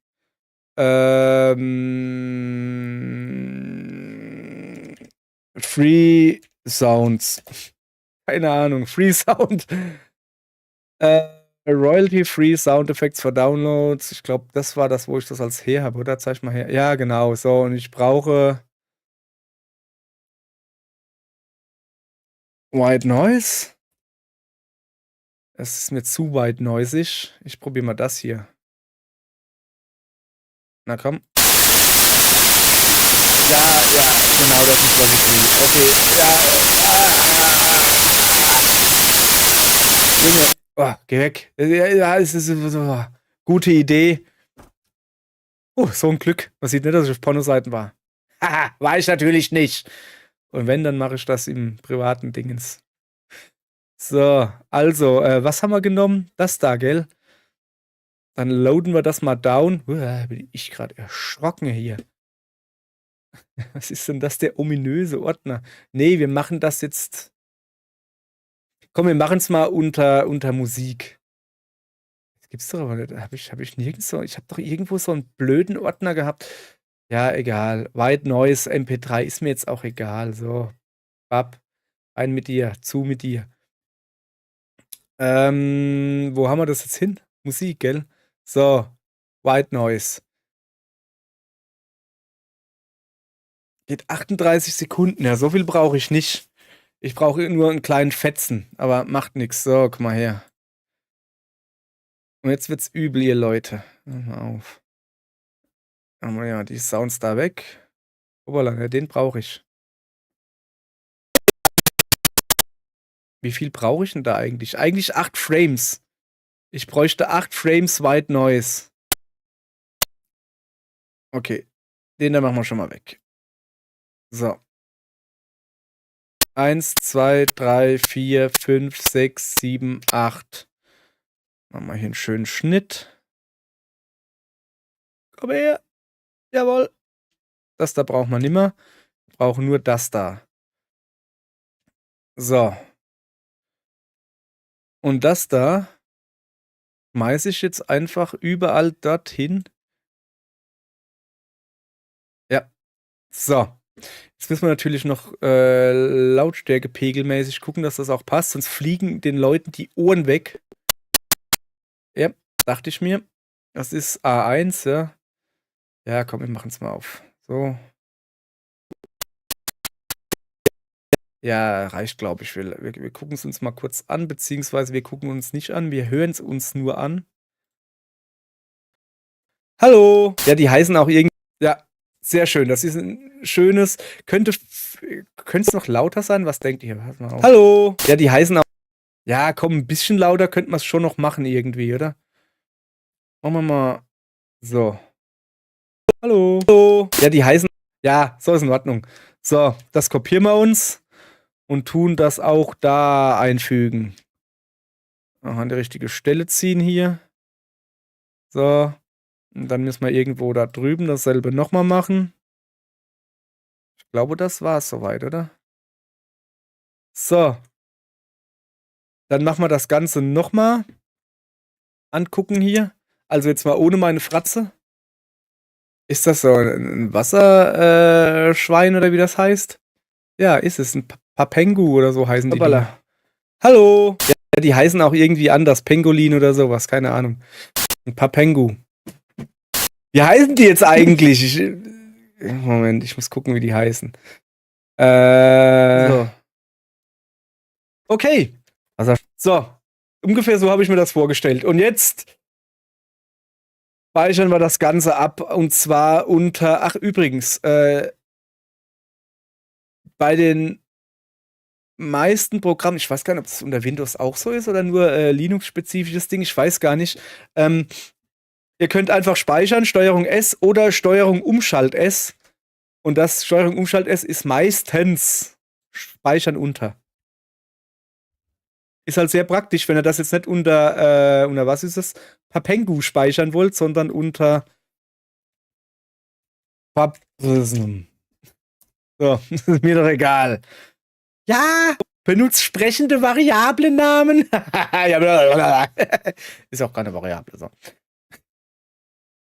Okay. Jetzt wird's interessant, ihr Leute. Jetzt kommen wir nämlich zum Text. Ist das so ein Wasserschwein oder wie das heißt? Ihr Leute, wie viel haben wir denn? 1:19, Alter. Und ich bin noch beim ersten Video von 3. Ist ja Wahnsinn. Naja. Also, nochmal, was sage ich da für einen Scheiß? Moment, ich brauche kein Bild mehr. Ist das so ein Wasserschwein oder wie das heißt? Wie wäre es mit hier anfangen? Umschalt S macht in dem Programm ein Subtitle, Untertitel-Dingens hinzu. Und da sagen wir, ist das hier so ein? So. Moment. Mal ein bisschen verkleinern. So, jetzt geht's vor allen Dingen, brauchen wir das hier jetzt. Das da brauchen wir eigentlich auch nicht. Das da braucht man, das da oben. So. Ist das so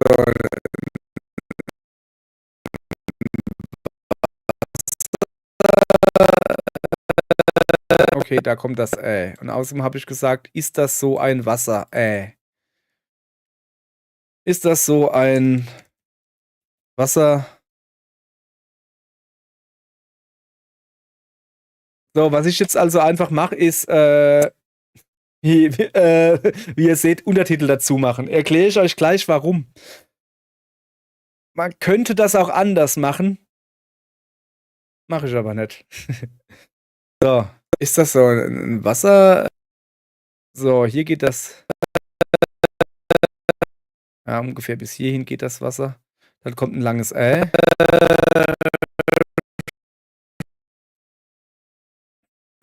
Also hier geht das los.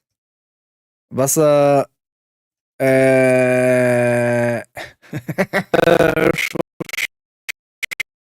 So, ein Wasser. Schwein. Schwein oder wie das heißt. Oder wie das heißt. So. Schwein, oder wie das heißt mit scharfem S. Was ich nicht gern mache, ist scharfe S schreiben. Warum? Keine Ahnung, ist halt so. Ich schreibe gern überall Doppel S. Weil ich es gerne mache. So. Ist das so ein Wasserschwein oder wie das heißt? Wir könnten dieses Schwein auch noch einzeln schreiben. Aber will ich das? Schweine.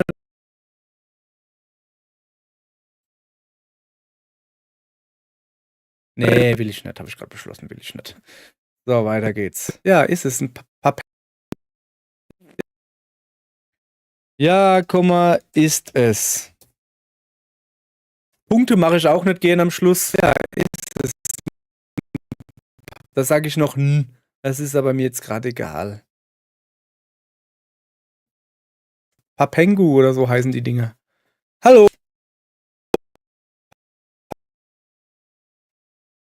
Papengu oder Go?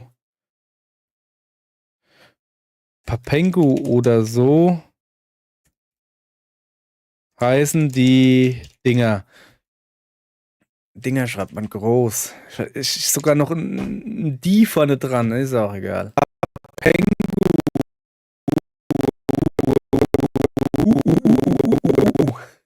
Sorry. Papengu. So, Papengu oder so heißen die Dinger. Und was sagt er hier, der gute Mann? Hallo. Ja, hallo. Da lese ich ja nur vor, deshalb mache ich das in Anführungsstrichen. Hallo.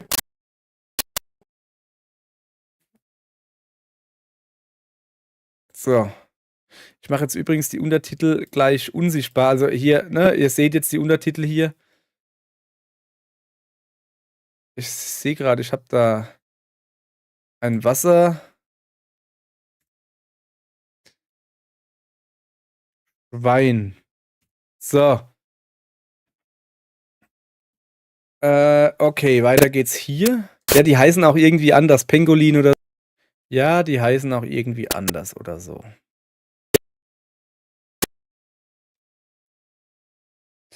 Die heißen auch irgendwie anders. Die heißen auch irgendwie anders. Die heißen auch irgendwie anders. Pangolin oder sowas, keine Ahnung.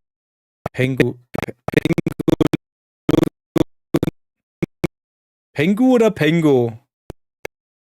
Anders, Pangolin oder so. Pangolin. Alter, sag mal, habe ich gekifft oder was? Wahrscheinlich nicht. Pangolin oder sowas. Pangolin oder sowas, keine Ahnung.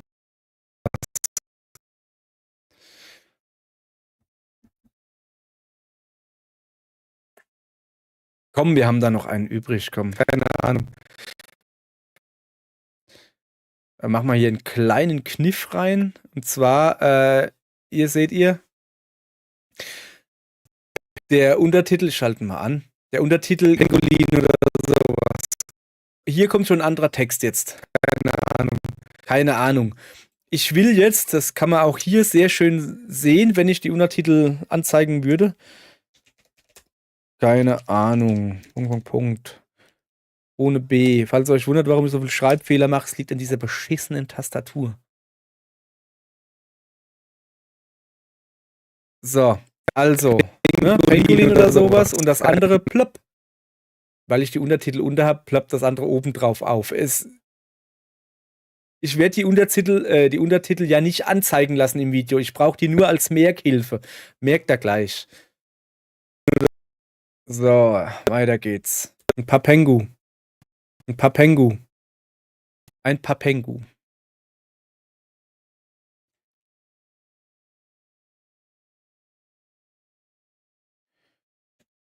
Aber das war schon mit U, oder?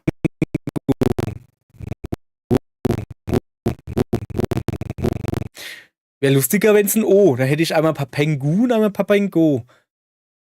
Ach komm. Das sieht keiner, oder? So, Papengo. Ein Papengu. Verratet's aber keinem, dass ich hier ein bisschen gecheatet habe, um das Ganze lustiger zu machen. Zeig nochmal das hier her.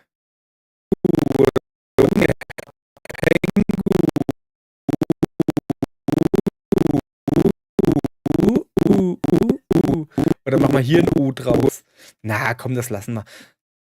Es wäre halt, ist halt leider nicht so gewesen. Es wäre halt lustig, wenn ich es hier Papengu genannt hätte. Hier irgendwie Pangolin und da Papengo. Habe ich aber nicht. Ich habe es beide mal Papengu genannt. Warum ich denke, dass das Papengu heißt, ich habe keine Ahnung. Aber jetzt machen wir da einfach ein O draus. Mehr keiner. Ist ja nur für Untertitel. Wie heißen die jetzt eigentlich? Genau, wie heißen die jetzt eigentlich? Wie heißen die jetzt eigentlich? Wie viele Schreibfehler habe ich drin? Keinen. Wahnsinn. Wie heißen die jetzt eigentlich? Sehr gute Frage. Moment, ich muss gucken, wie die heißen. Moment, ich muss gucken, wie die heißen. Moment, Komma, ich muss gucken, wie die heißen,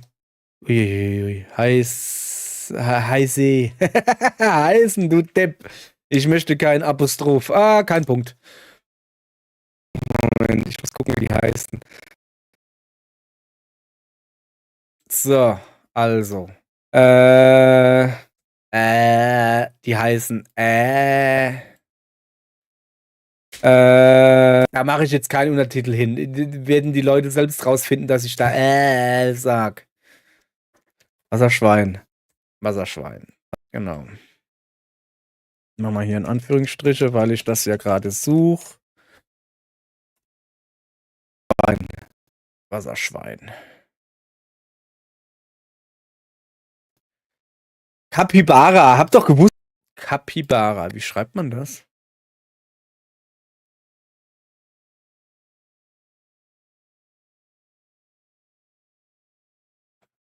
Capybara, alles klarer.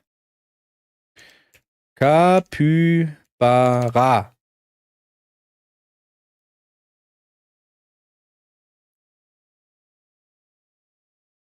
Ausrufezeichen hin.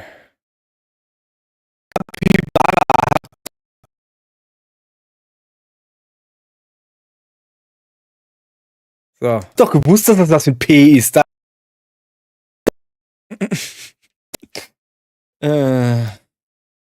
Hab doch gewusst, dass.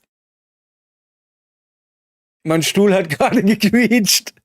Gewusst, dass es was mit P. Hä? Komm mal her. P. Eigentlich wollte ich auch ein großes P ist. P ist. So.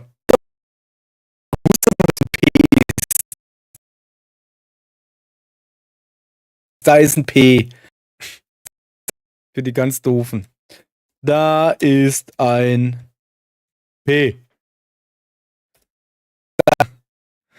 So.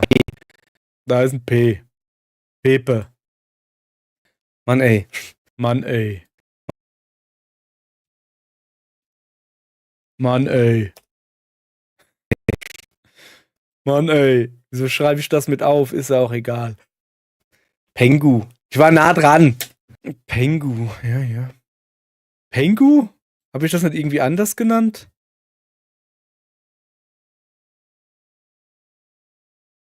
Papengo ist schon wieder was anderes. Pengu. Wie komme ich denn jetzt da auf Pengu? Ich habe keine Ahnung.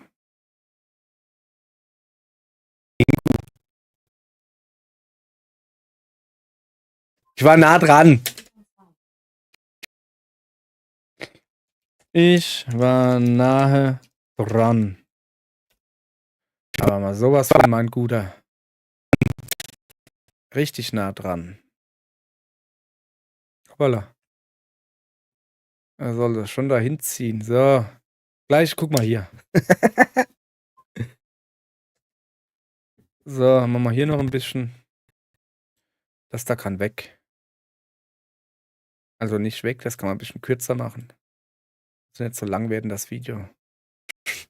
Pengu. Ich war nah dran. Muss man natürlich gucken, dass das dann da hinten auch wieder 100% hat. Er hat es. Und mittig ist. Gut. So. Jetzt haben wir hier überall Untertitel hin. Sind gar nicht mal so viel. Die Untertitel, wie man hier sieht, ne, kann ich mir jetzt anzeigen lassen. Hier nochmal alles mit Untertitel und allem. Ist das so ein Wasserschwein oder wie das heißt? Ja, ist es. Jetzt habe ich das Problem bei Untertitel und Kdenlive. Du kannst sie zwar grundsätzlich anpassen, die Untertitel. Du kannst also hier zum Beispiel sagen, benutzerdefinierte Schriftart. Was für eine Schriftart willst du? Keine Ahnung, nehmen wir mal das da. So, sieht das halt so aus. Du kannst das Ganze noch fett machen, schräg. Schriftgröße ändern, benutzerdefinierte Schriftfarbe. Ich nehme natürlich immer wieder gern gelb, weil gelb sieht man gut, außer gerade eben. Du kannst die Umrissfarbe ändern, tralala, hin und her, tralala. Aber, und jetzt kommt das große Aber, du kannst keine Effekte drauflegen. Und das ist doof, weil ich will ja, dass sie so ein bisschen ploppen. Deshalb müssen wir da für jedes einzelne Ding Copy und dann rufen wir uns also dann machen wir einen neuen Titelclip. Ich kann euch mal zeigen, wie das normalerweise geht. Man geht dann da oben auf dieses, was ist das eigentlich? Das Clip oder Ordner hinzufügen, daneben auf das Reiter darunter und dann Titelclip hinzufügen.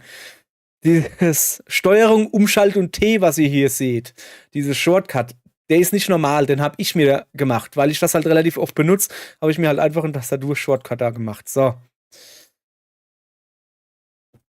So, und wir hätten gerne die Farbe weiß. Und einen Umriss von 14 in schwarz, dass das Ganze quasi so aussieht. Und dann, wo wollen wir den Text denn hinhaben? Machen wir den Text so mittig so? Also so, 250 ungefähr. Mittig ist auch das hier, so. Oder wollen wir den Text eher da über mir haben? Ich habe ihn eigentlich recht gerne oben. Da ja oben eh nichts Interessantes ist, machen wir ihn einfach oben hin. So, also 250, also die Höhe. 250 Pixel von oben gemessen, schätze ich mal. Keine Ahnung. Dann haben wir den hier drin. Dann ziehen wir den runter. Wir machen das mal ein bisschen größer. Natürlich machen wir das auch genauso lange, wie der da ist. Und jetzt haben wir hier zwei Untertitel. Einmal der, einmal der. Deshalb blende ich die jetzt halt aus. Die Untertitel, also das hier sind richtige Untertitel. Wenn ihr das Video jetzt halt exportieren würdet, sorry, und in einem Videoplayer aufmacht, VLC zum Beispiel, dann kriegt ihr das auch als Untertitel angezeigt. Und dann könnt ihr die Untertitel einen ausschalten, wie ihr wollt. So. Ihr könnt die natürlich auch reinbrennen, dass die immer da sind, aber ja. Ich brauche die halt einfach nur, damit ich weiß, von wo bis wo habe ich was gesagt. Deshalb mache ich das mit Untertitel. Ich hätte auch gleich hier einen Titelclip hinmachen können. Aber das ist mir zu sehr Gefummel. weil, keine Ahnung, weil ich das schon immer so gemacht habe, das ist Tradition. Es wäre, es wäre wahrscheinlich deutlich einfacher, wenn ich dieses Gefummel einfach machen würde. So, Text, Titel erstellen und das dann hier irgendwie anpassen. Will ich aber nicht, so. Ja, weiß ich. Ist ja auch egal. Also, so, das machen wir mal aus. Ihr müsst aufpassen, dass ihr halt nicht vergesst, am Schluss die auch auszuschalten. Also die Ansicht der Untertitel auszuschalten. Wenn ihr die anlasst und das Video exportiert, dann sind die halt reingebrannt. Dann sind die immer da. Dann habt ihr zwar eine Untertitelspur, die ihr in dem VLC an- und ausschalten könnt, aber selbst wenn sie ausgeschaltet sind, ist ja noch das im Video eingebrannt. Deshalb hier, macht die bloß aus und dann ist alles gut. So. Rap. 250 haben wir gesagt, gell? 250, das Ganze mittig ausrichten, dann dahin ziehen. Ja, es wäre vielleicht doch besser, meine Arbeitsweise mal zu überdenken. Weil es ist, glaube ich, wirklich deutlich einfacher. Naja, komm, das machen wir beim nächsten Mal. Oder so. Oder auch nicht. So, hier haben wir schon ein kleines Problem für die Zukunft. Da kommst du her. Das geht genau von Kante zu Kante. Ist jetzt nicht weiter schlimm. Doch ist es. Wir machen es mal auf 80 und mittig. So. Ist jetzt im Moment denkt er so, ja, Alter, ist doch perfekt, ist doch voll im Bild. Ja, nee, ist es halt eben nicht. Dann werdet ihr auch gleich sehen, warum. Ja, aber das gleich dauert noch ein bisschen. So. Ja, ist es, Komma, nicht Komma, Copy. So, 250, ist es nicht eine schöne Arbeit? Mittig bitte, danke. Da reinziehen. Ach, schön. Und dann wundern sich die Leute, warum ich nicht so viele Shorts mache. Also eigentlich wundert sich da gar keiner. Ich meine ja nur. Papengu oder so heißen die Dinger. Machen wir das da unten hin. Tun das schön mittig machen. Mittig, mittig. 250. Dann sieht das so aus.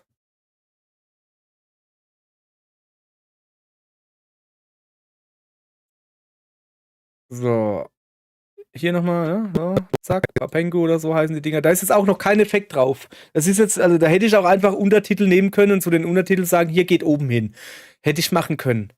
Die Effekte kommen nachher noch drauf, nicht wundern. So. Hallo. Oh, fällt mir gerade was ein. Ich will ja eigentlich die Untertitel auf 90 haben. Oha. Da kann ich auch gleich, komm mal her, ein bisschen erklären, warum ich die auf 80 eben gestellt habe oder warum. Da war das, wo ich es auf 80 runtergestellt habe. Und zwar, wenn ich das jetzt gleich einen Effekt drauf mache und dieser Effekt ist, dass die Schrift reinfährt, ein bisschen aufploppt und dann wieder kleiner wird. Also so die kommt rein bei 120% und dann geht es zurück auf 105. Ich könnte es auch einfach zurück auf 100 machen, bin ich aber so faul. Und dieses Brrr, und dann ist die halt ein bisschen größer. Wenn es jetzt schon am Rand ist, wie die ja eben war, dann steht sie über den Rand raus, sprich, es wird abgeschnitten, sieht doof aus. So. Hier waren wir. 90. Ist alles super hier. Hallo?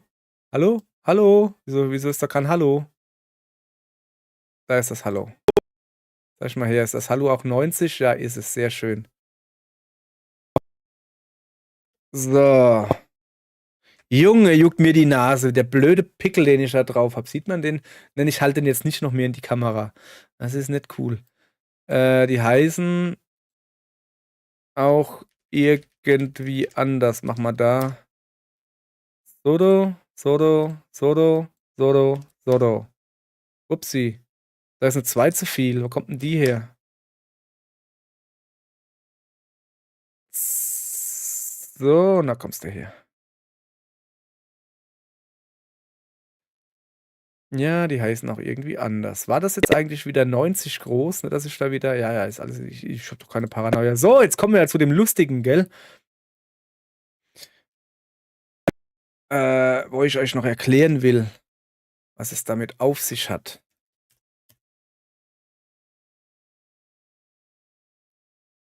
Kann man das erkennen?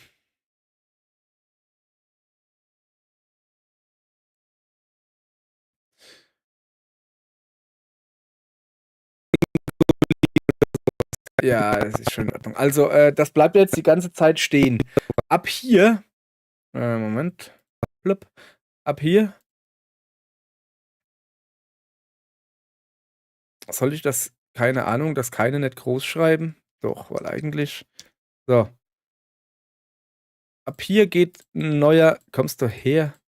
Eigentlich Dreifachklick. Ich kann nicht auf Steuerung A, um alles auszuwählen, bin ich aber zu faul. So, jetzt gucken wir mal, wie wir das jetzt hinkriegen. Machen wir mal 500. Ist zu viel. 350.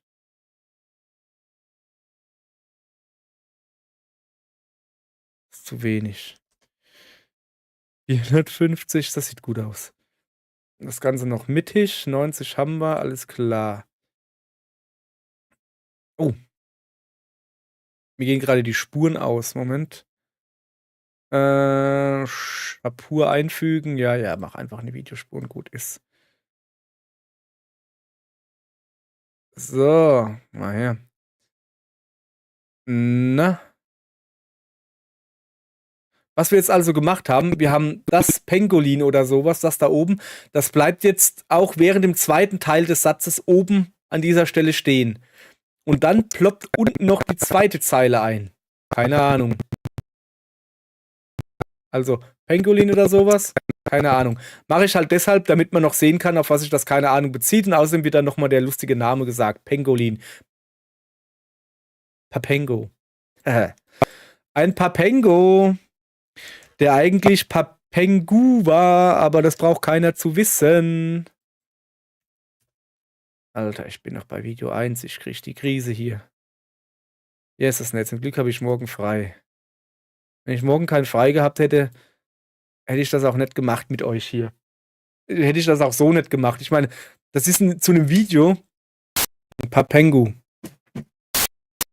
Das ist zu einem Video. Wir machen das mal da runter. Wo ich noch nicht mal, also das spiele ich noch nicht mal mehr. Das ist schon irgendwie 2 Wochen her, wo ich das gespielt habe oder so. Aber es ist mir letztens wieder eingefallen. Alter, da war ja, ich wollte ja noch einen schönen, lustigen Short machen. Ja, daran hänge ich immer. Ich habe keine lustigen Shorts. Ich bin kein witziger Mensch. Hey, hallo? Wie heißen die jetzt eigentlich? Yep, die heißen jetzt neue Zeile.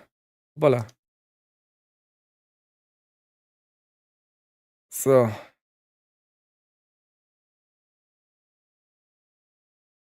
Was wollte ich eigentlich sagen?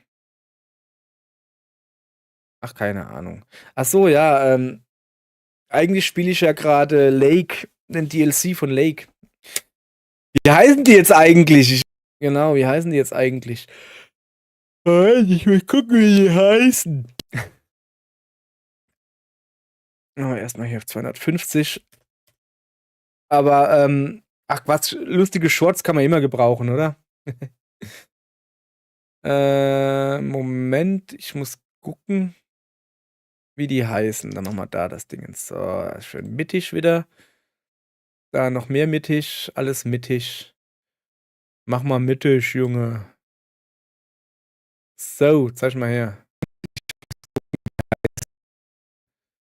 So, Wasserschwein heißen die. Nein, die heißen nicht Wasserschwein. Da gehe ich gerade gucken, wie sie heißen. Wieso habe ich eigentlich. Achso, ja, ich weiß warum. Wasserschwein. Na, und deshalb, liebe Leute, ist es auch so wichtig, dass ihr da noch einen schwarzen Rand drum macht. Oder aber die Farbe gelb nehmt. Was ich halt sehr gern mache, weil ich nämlich hier, ne? Weil das super zu lesen ist, gerade hinter weißem Hintergrund sowas. Ich bin ja noch ein Kind der 90er, also meine Adoleszenz war in den 90ern. Ich bin 80er, in den 80ern geboren. Anfang der 80er. Das heißt, ich habe in den 90ern Anime geguckt. Und da hatten die alle gelbe Untertitel. Sieht aus wie Scheiße, sieht irgendwie billig aus, aber sie sind lesbar. Und deshalb habe ich auch die gelben Untertitel, nehme ich die gern, weil es lesbar ist. Es sieht irgendwie billig aus, aber es ist lesbar. Während wenn du weiße Untertitel machst und keinen schwarzen Rand drumherum machst oder Schatten oder sowas, kann es halt sein, dass gerade bei hellen Hintergründen, dass das fast nicht lesbar ist. Während gelbe Untertitel, die kannst du fast überall lesen, weil es sehr selten ist, dass du ein gelbes Bild hast oder so, wo du dann die Untertitel nicht lesen kannst. Junge, was eine Erklärung. So. Capybara. Capybara. Alles klarer mit Capybara. Ein bisschen vorwärts kommen. Ja, komm, scheiß drauf. Ich mach die jetzt nicht alle da unten rein. So. So. Ihr merkt, wenn ich nicht mit euch laber, geht das deutlich schneller. Aber wo kämen wir da hin?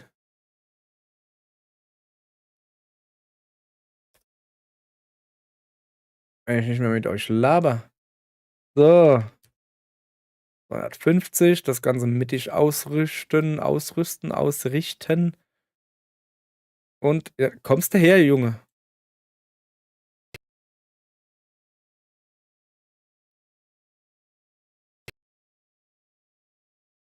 Da, ich was mit P. 250, mittig, erstellen, rüberziehen. Ach, schön. Mann, ey. Mann, ey.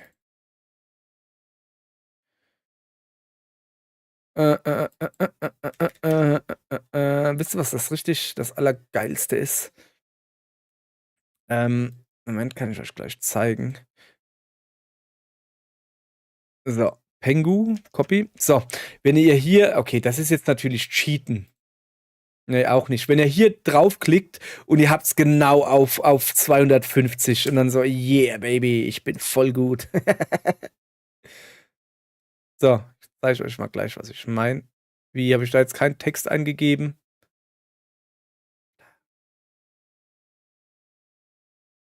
Pengu.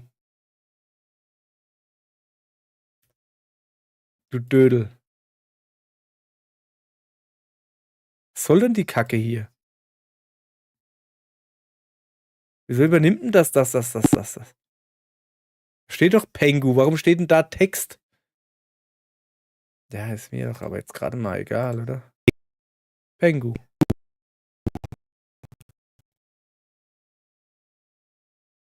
Ich habe keine Ahnung, was das jetzt hat soll. Ist das da überhaupt Pengu? Stimmt. So. Ich war nahe dran. Aber sowas von Kollege warst du nah dran. So. Dann gucken wir uns mal unser Machwerk hier an. Ist das so ein Wasserschwein oder wie das heißt? Ja, ist es. Ein Papengu oder so heißen die Dinger. Hallo! Ja, die heißen auch irgendwie anders. Pengolin oder sowas. Keine Ahnung. Ein Papengu. Wie heißen die jetzt eigentlich? Moment, ja, ich muss gucken, so, wie die heißen. Also, wir wollen ja aber noch die Untertitel so schön ploppen lassen. Da habe ich was vorbereitet. Untertitel Pop-In. Ich kann da auch mal einen Rechtsklick drauf machen. Also, das Kommentar habe ich mir übrigens selbst geschrieben. Also 90% auf dem ersten Keyframe, also startet etwas kleiner. Dann geht's hoch auf 120 auf dem 5. Keyframe. Und ab dem 8. Keyframe ist es dann auf 110. Ich könnte das auch auf dem 8. Keyframe, dass es dann auf 100 runtergeht. Wäre eigentlich eine gute Idee, ne? Könnte man mal so langsam machen hier. Komm mal her. Warum habe ich das eigentlich nicht gemacht, ne?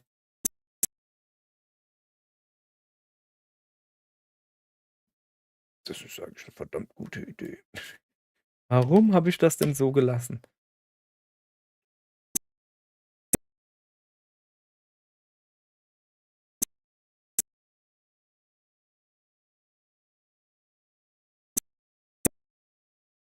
Alter, was willst du von mir?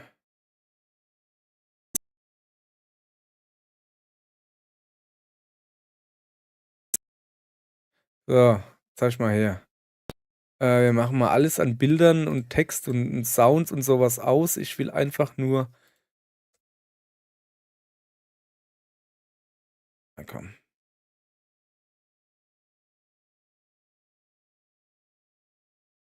So, so, so, so.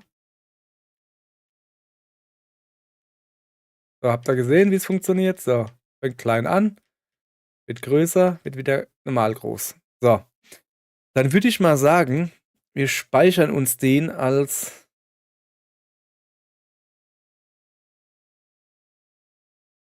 Untertitel Pop-In. Pop-In. Ja, wir haben ja hier schon Untertitel Pop-In, weißt du? Komm, mach mal Pop mit Bindestrich in. Okay. Und jetzt klauen wir uns das hier. Ja, ja, ja. Und tun das da reinmachen.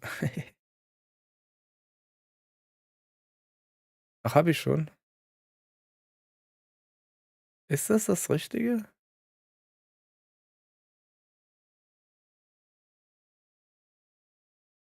So. Oh. Nee, stimmt doch. So, jetzt pass auf, der Pop-In 100. So, jetzt gucken wir mal, ob der so funktioniert.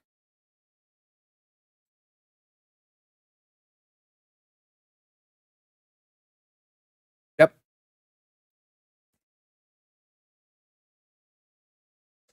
Okay. So, jetzt gehen wir natürlich nicht hin und tun das da jeden einzelnen Frame da irgendwie die Kacke da drauf machen, sondern wir wählen alles aus, wo noch nichts drauf ist. Rechtsklick, Effekte einfügen. So, und dann gucken wir uns das Ganze mal an.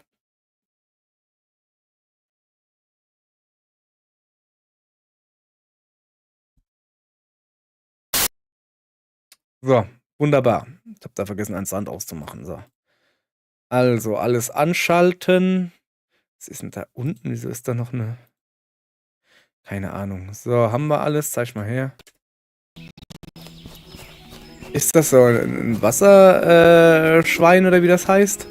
Ja, ist es. Ein Papengu oder so heißen die Dinger. Hallo! Ja, die heißen auch irgendwie anders. Pangolin oder sowas. Keine Ahnung. Mir gefällt nicht, dass das da schon anfängt zu laufen. Da, dieser Teil gefällt mir nicht. Mach mal kurz aus da.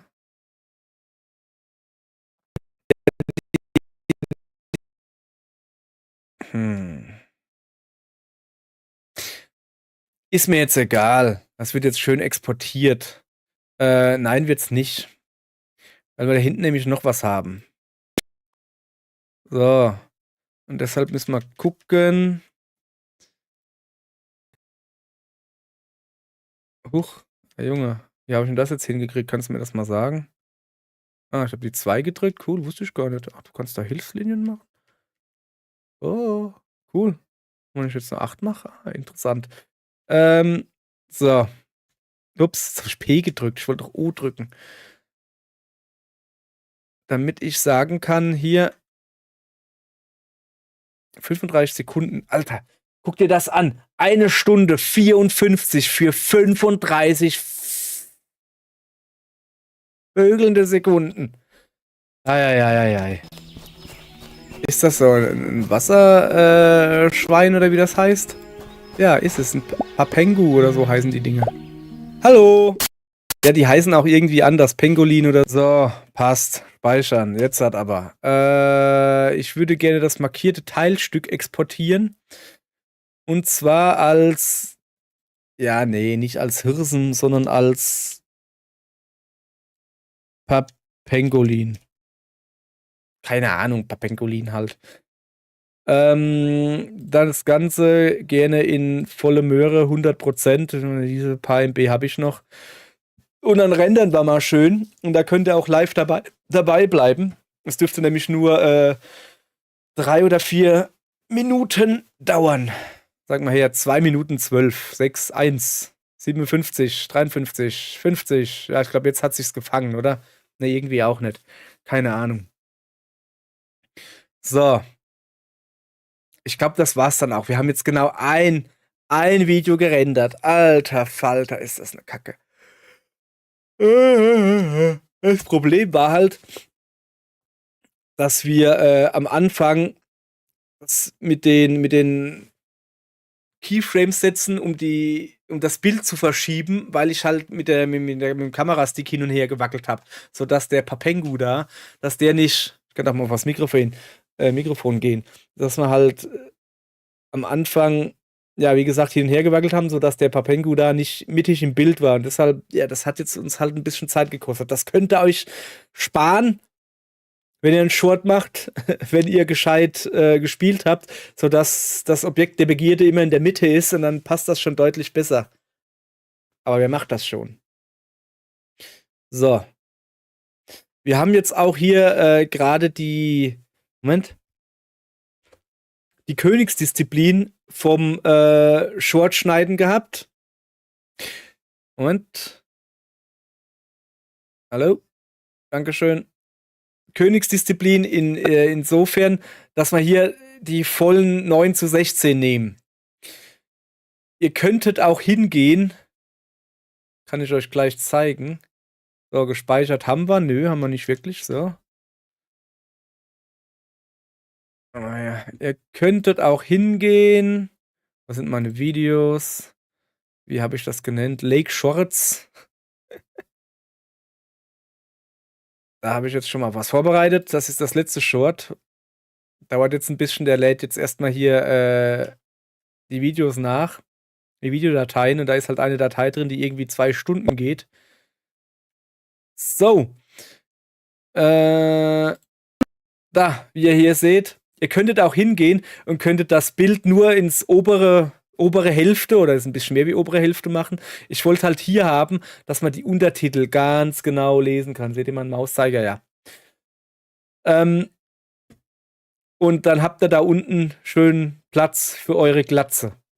Schrift habe ich dann halt in die Mitte gemacht. Schrift ist alles dasselbe, seht ihr ja auch hier. Ich habe hier wieder die Untertitel. Ich habe hier dann die Untertitel Pop-In, also die, wie hieß das nochmal? Titelclips, auf die dann den Effekt gelegt mit dem Pop-In. Pop-In. Da fällt mir gerade was ein. Machen wir nachher. Hier ist wieder meine Glatzenspur, sprich, das bin ich, jetzt bin ich nicht mehr da, das bin ich, jetzt bin ich nicht mehr da. Das da ist der Spiel, das da oben. Zack, zack. Wie ihr hier seht, ist das hier die Größe nur auf 203%. Vorhin haben wir es ja auf 440 oder sowas gehabt, dass es also über das ganze Bild geht.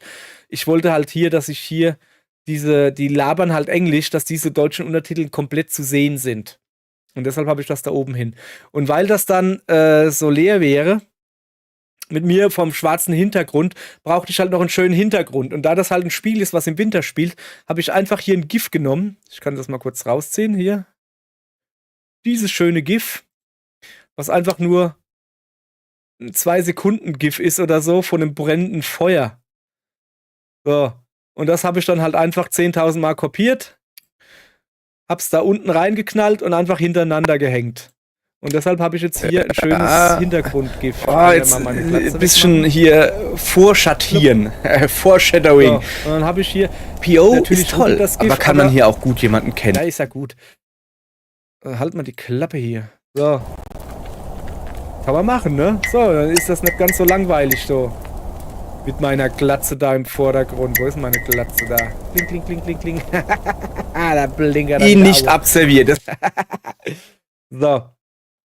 Und hier wollte ich eigentlich das Video da machen. Fine by me. Also, was will denn Ilsa und das wäre auch sehen? deutlich That's schneller the way. gegangen, weil ich hier nämlich einfach nur die Einstellungen und alles einfach nur kopiert hätte, da draufgeschmissen, da unten Text eingegeben und fertig ist die Schlaube.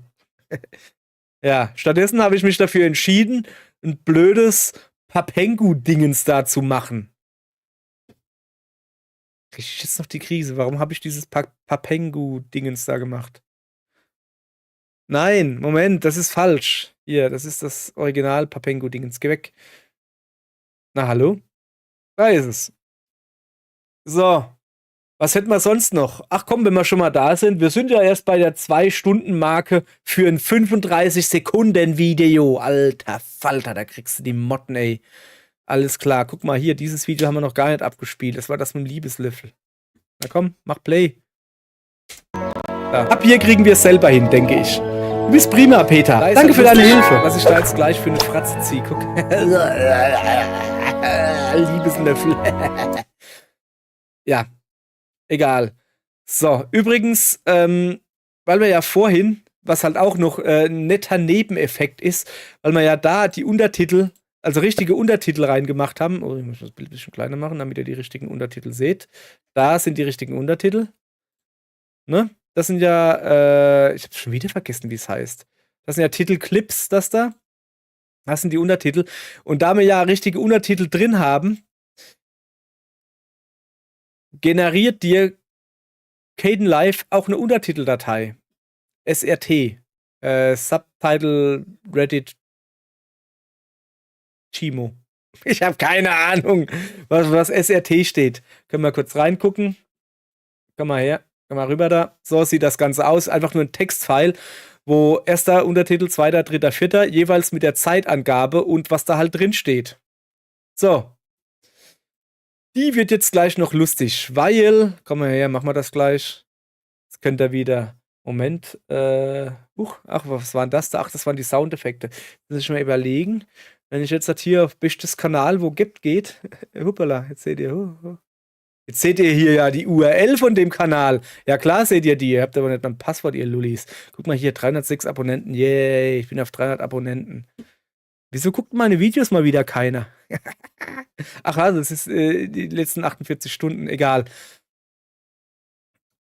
Wir wollen ein Video erstellen, ein Video hochladen, eine Datei auswählen. Wir wählen, oh fuck, da fehlt was. Sorry, da fehlt was. Und zwar, wir müssen das Video, was wir eben gemacht haben, das da heißt, kann es nicht aussprechen, das öffnen wir mal mit Avi Demux, weil wir wollen ja den Sound noch ein bisschen anpassen. Habe ich am Ende vom ersten Videobearbeitungsvideo-Gedönse schon mal erklärt. Was wir hier machen ist, wir gehen erstmal hier den Audio-Codec einstellen, damit wir überhaupt was konfigurieren können. Dann stelle ich die Bitrate auf 224. Standardmäßig habe ich es, glaube ich, auf 160. Wenn man die jetzt aber nochmal, also die 160 Kilobit, kleines b, Kilobit pro Sekunde, wenn man die jetzt nochmal runterrechnen, also nochmal auf 160, dann werden sie nochmal halbiert, also nochmal auf 160 runtergerechnet, dann ist sie nur halb so gut. Deshalb habe ich es jetzt ein bisschen höher. Ist auch kackegal. Und das Wichtige ist hier der Filter, die Verstärkung, automatisch auf 0. Das heißt, das Lautste im Video ist auf 0. Nicht auf 0, also nicht auf hier lautlos, sondern auf, was ist das dann? Auf 0 halt. Der Schwellenwert 0, keine Ahnung, ich kann es nicht erklären. So. Und das ist das Lautste. Der guckt also, was ist das Lautste im Video? Okay, das Lautste im Video darf genau hier sein. Und alles andere ist dann drunter. Wenn du das nicht machen würdest, dann kann halt sein, dass dein Video generell leise ist. Ein Video leise, ein Video laut, ist ein bisschen doof. Deshalb mache ich das immer so. Keine Ahnung. Habt ihr das verstanden? Nee, Pech gehabt, schlagt's nach. So. Und dann speichern wir das auch nicht unter Lake, sondern unter, wie hieß das? Mailtime, gell? Und auch nicht unter Short Shellchen, geh mal her, sondern Short Papengolinski oder so. Zack. So. Jetzt haben wir's. Komm mal her, machen wir einfach so. Wo sind wir denn? OBS wollen wir nicht. Da wollen wir hin. Datei auswählen. Wir wollen in Mailtime. Wir wollen Papengolins. Dann wird das da schön hochgeladen. Dann tun wir ein paar Dateis wiederverwerten. Zum Beispiel, wo ist denn das letzte Short von Mailtime? Habe ich keinen Short von Mailtime? Doch. Ah, das da. Übernehmen, unser erster Brief.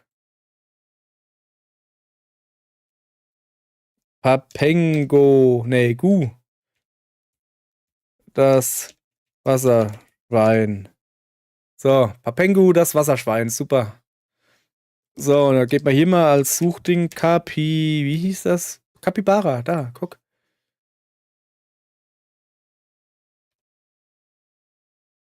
Und da Wasserschwein. So, dann machen wir mal ein bisschen was haben. Und da machen wir als Beschreibung Pengolinski Babinski. Keine Ahnung, was soll ich hier schreiben? Wieso habe ich denn da eigentlich nicht meine Dingens da verlinkt? Das hätte man vielleicht noch machen können hier. Wäre eine coole Idee gewesen. Ich glaube, das machen wir jetzt halt noch. So, haben wir mal hier, wie heißt das Ding?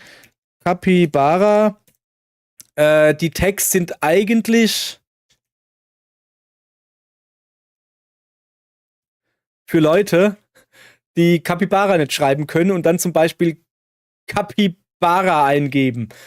Und dann werden sie hierher geleitet, was eine feine Sache ist. So, habe ich hier Mailtime habe ich drin. Capybara. Machen wir auch noch gleich Wasserschwein. Habe ich eigentlich schon, oh, ist auch egal. So.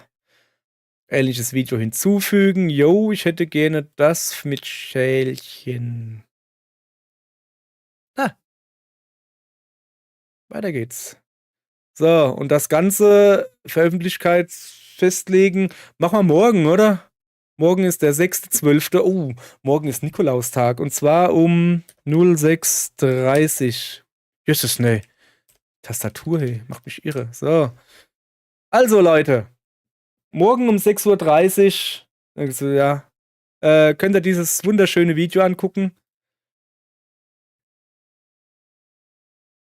Und hier habt ihr schon mal den Videolink.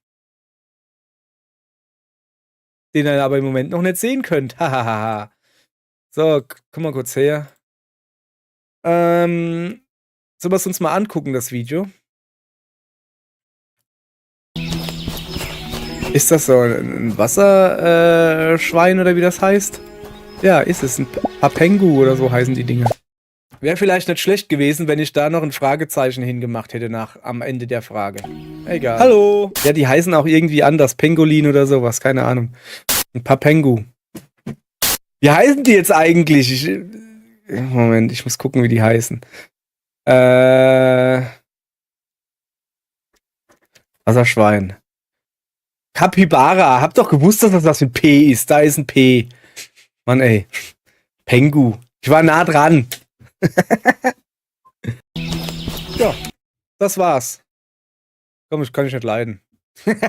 gleich mal Dislike gegeben. Ja, bringt nur noch nichts, ist eh nicht da. Also, ja. Okay, morgen startet's gleich mal mit einem Minus-Like. Guck mal, so wie das hier. Hat ein Plus und ein Minus gekriegt, dieser Wahnsinn. Wollte mal ein bisschen auf meinem Kanal rumschmökern hier. Gucke. Ja, wie geil. Was haben wir hier? Hier, bestes Video. Also nicht bestes Video, aber ein Video, was so wie immer war. Kann mir das mal jemand erklären? Warum? Seht ihr das bei den Shorts? Das zählt nicht. 400, 500, 500, 400, 400, 400, 500. Warum haben alle 4 oder 500, also so um die 450 und dann hört es halt einfach auf? Warum? Ich habe das noch nicht ganz verstanden. Ja, manche haben halt, ein paar haben halt mehr irgendwie sowas und es gibt auch welche, die dann 3000 haben. Ich habe auch irgendwelche, die mal 13.000 haben, aber die meisten haben 450 und das ist in Ordnung für mich. Ist egal. Es sind halt nur Shorts. Ein bisschen hier updaten hier. Es sind halt nur Shorts. Also mit Shorts kriegst du keine Leute auf dem Kanal. Ich sag einfach, wie es ist. Mit Shorts kriegst du keine Leute auf dem Kanal. Mit Shorts kriegst du Dingens. Wie heißt's denn? Abonnenten. Mit Shorts kriegst du Abonnenten.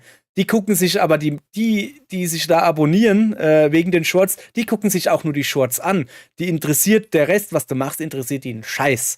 Und da kannst du noch 10.000 geile Videos machen und was weiß ich was. Es interessiert die einfach nicht. Oh ja, da muss ich noch ein bisschen was machen hier.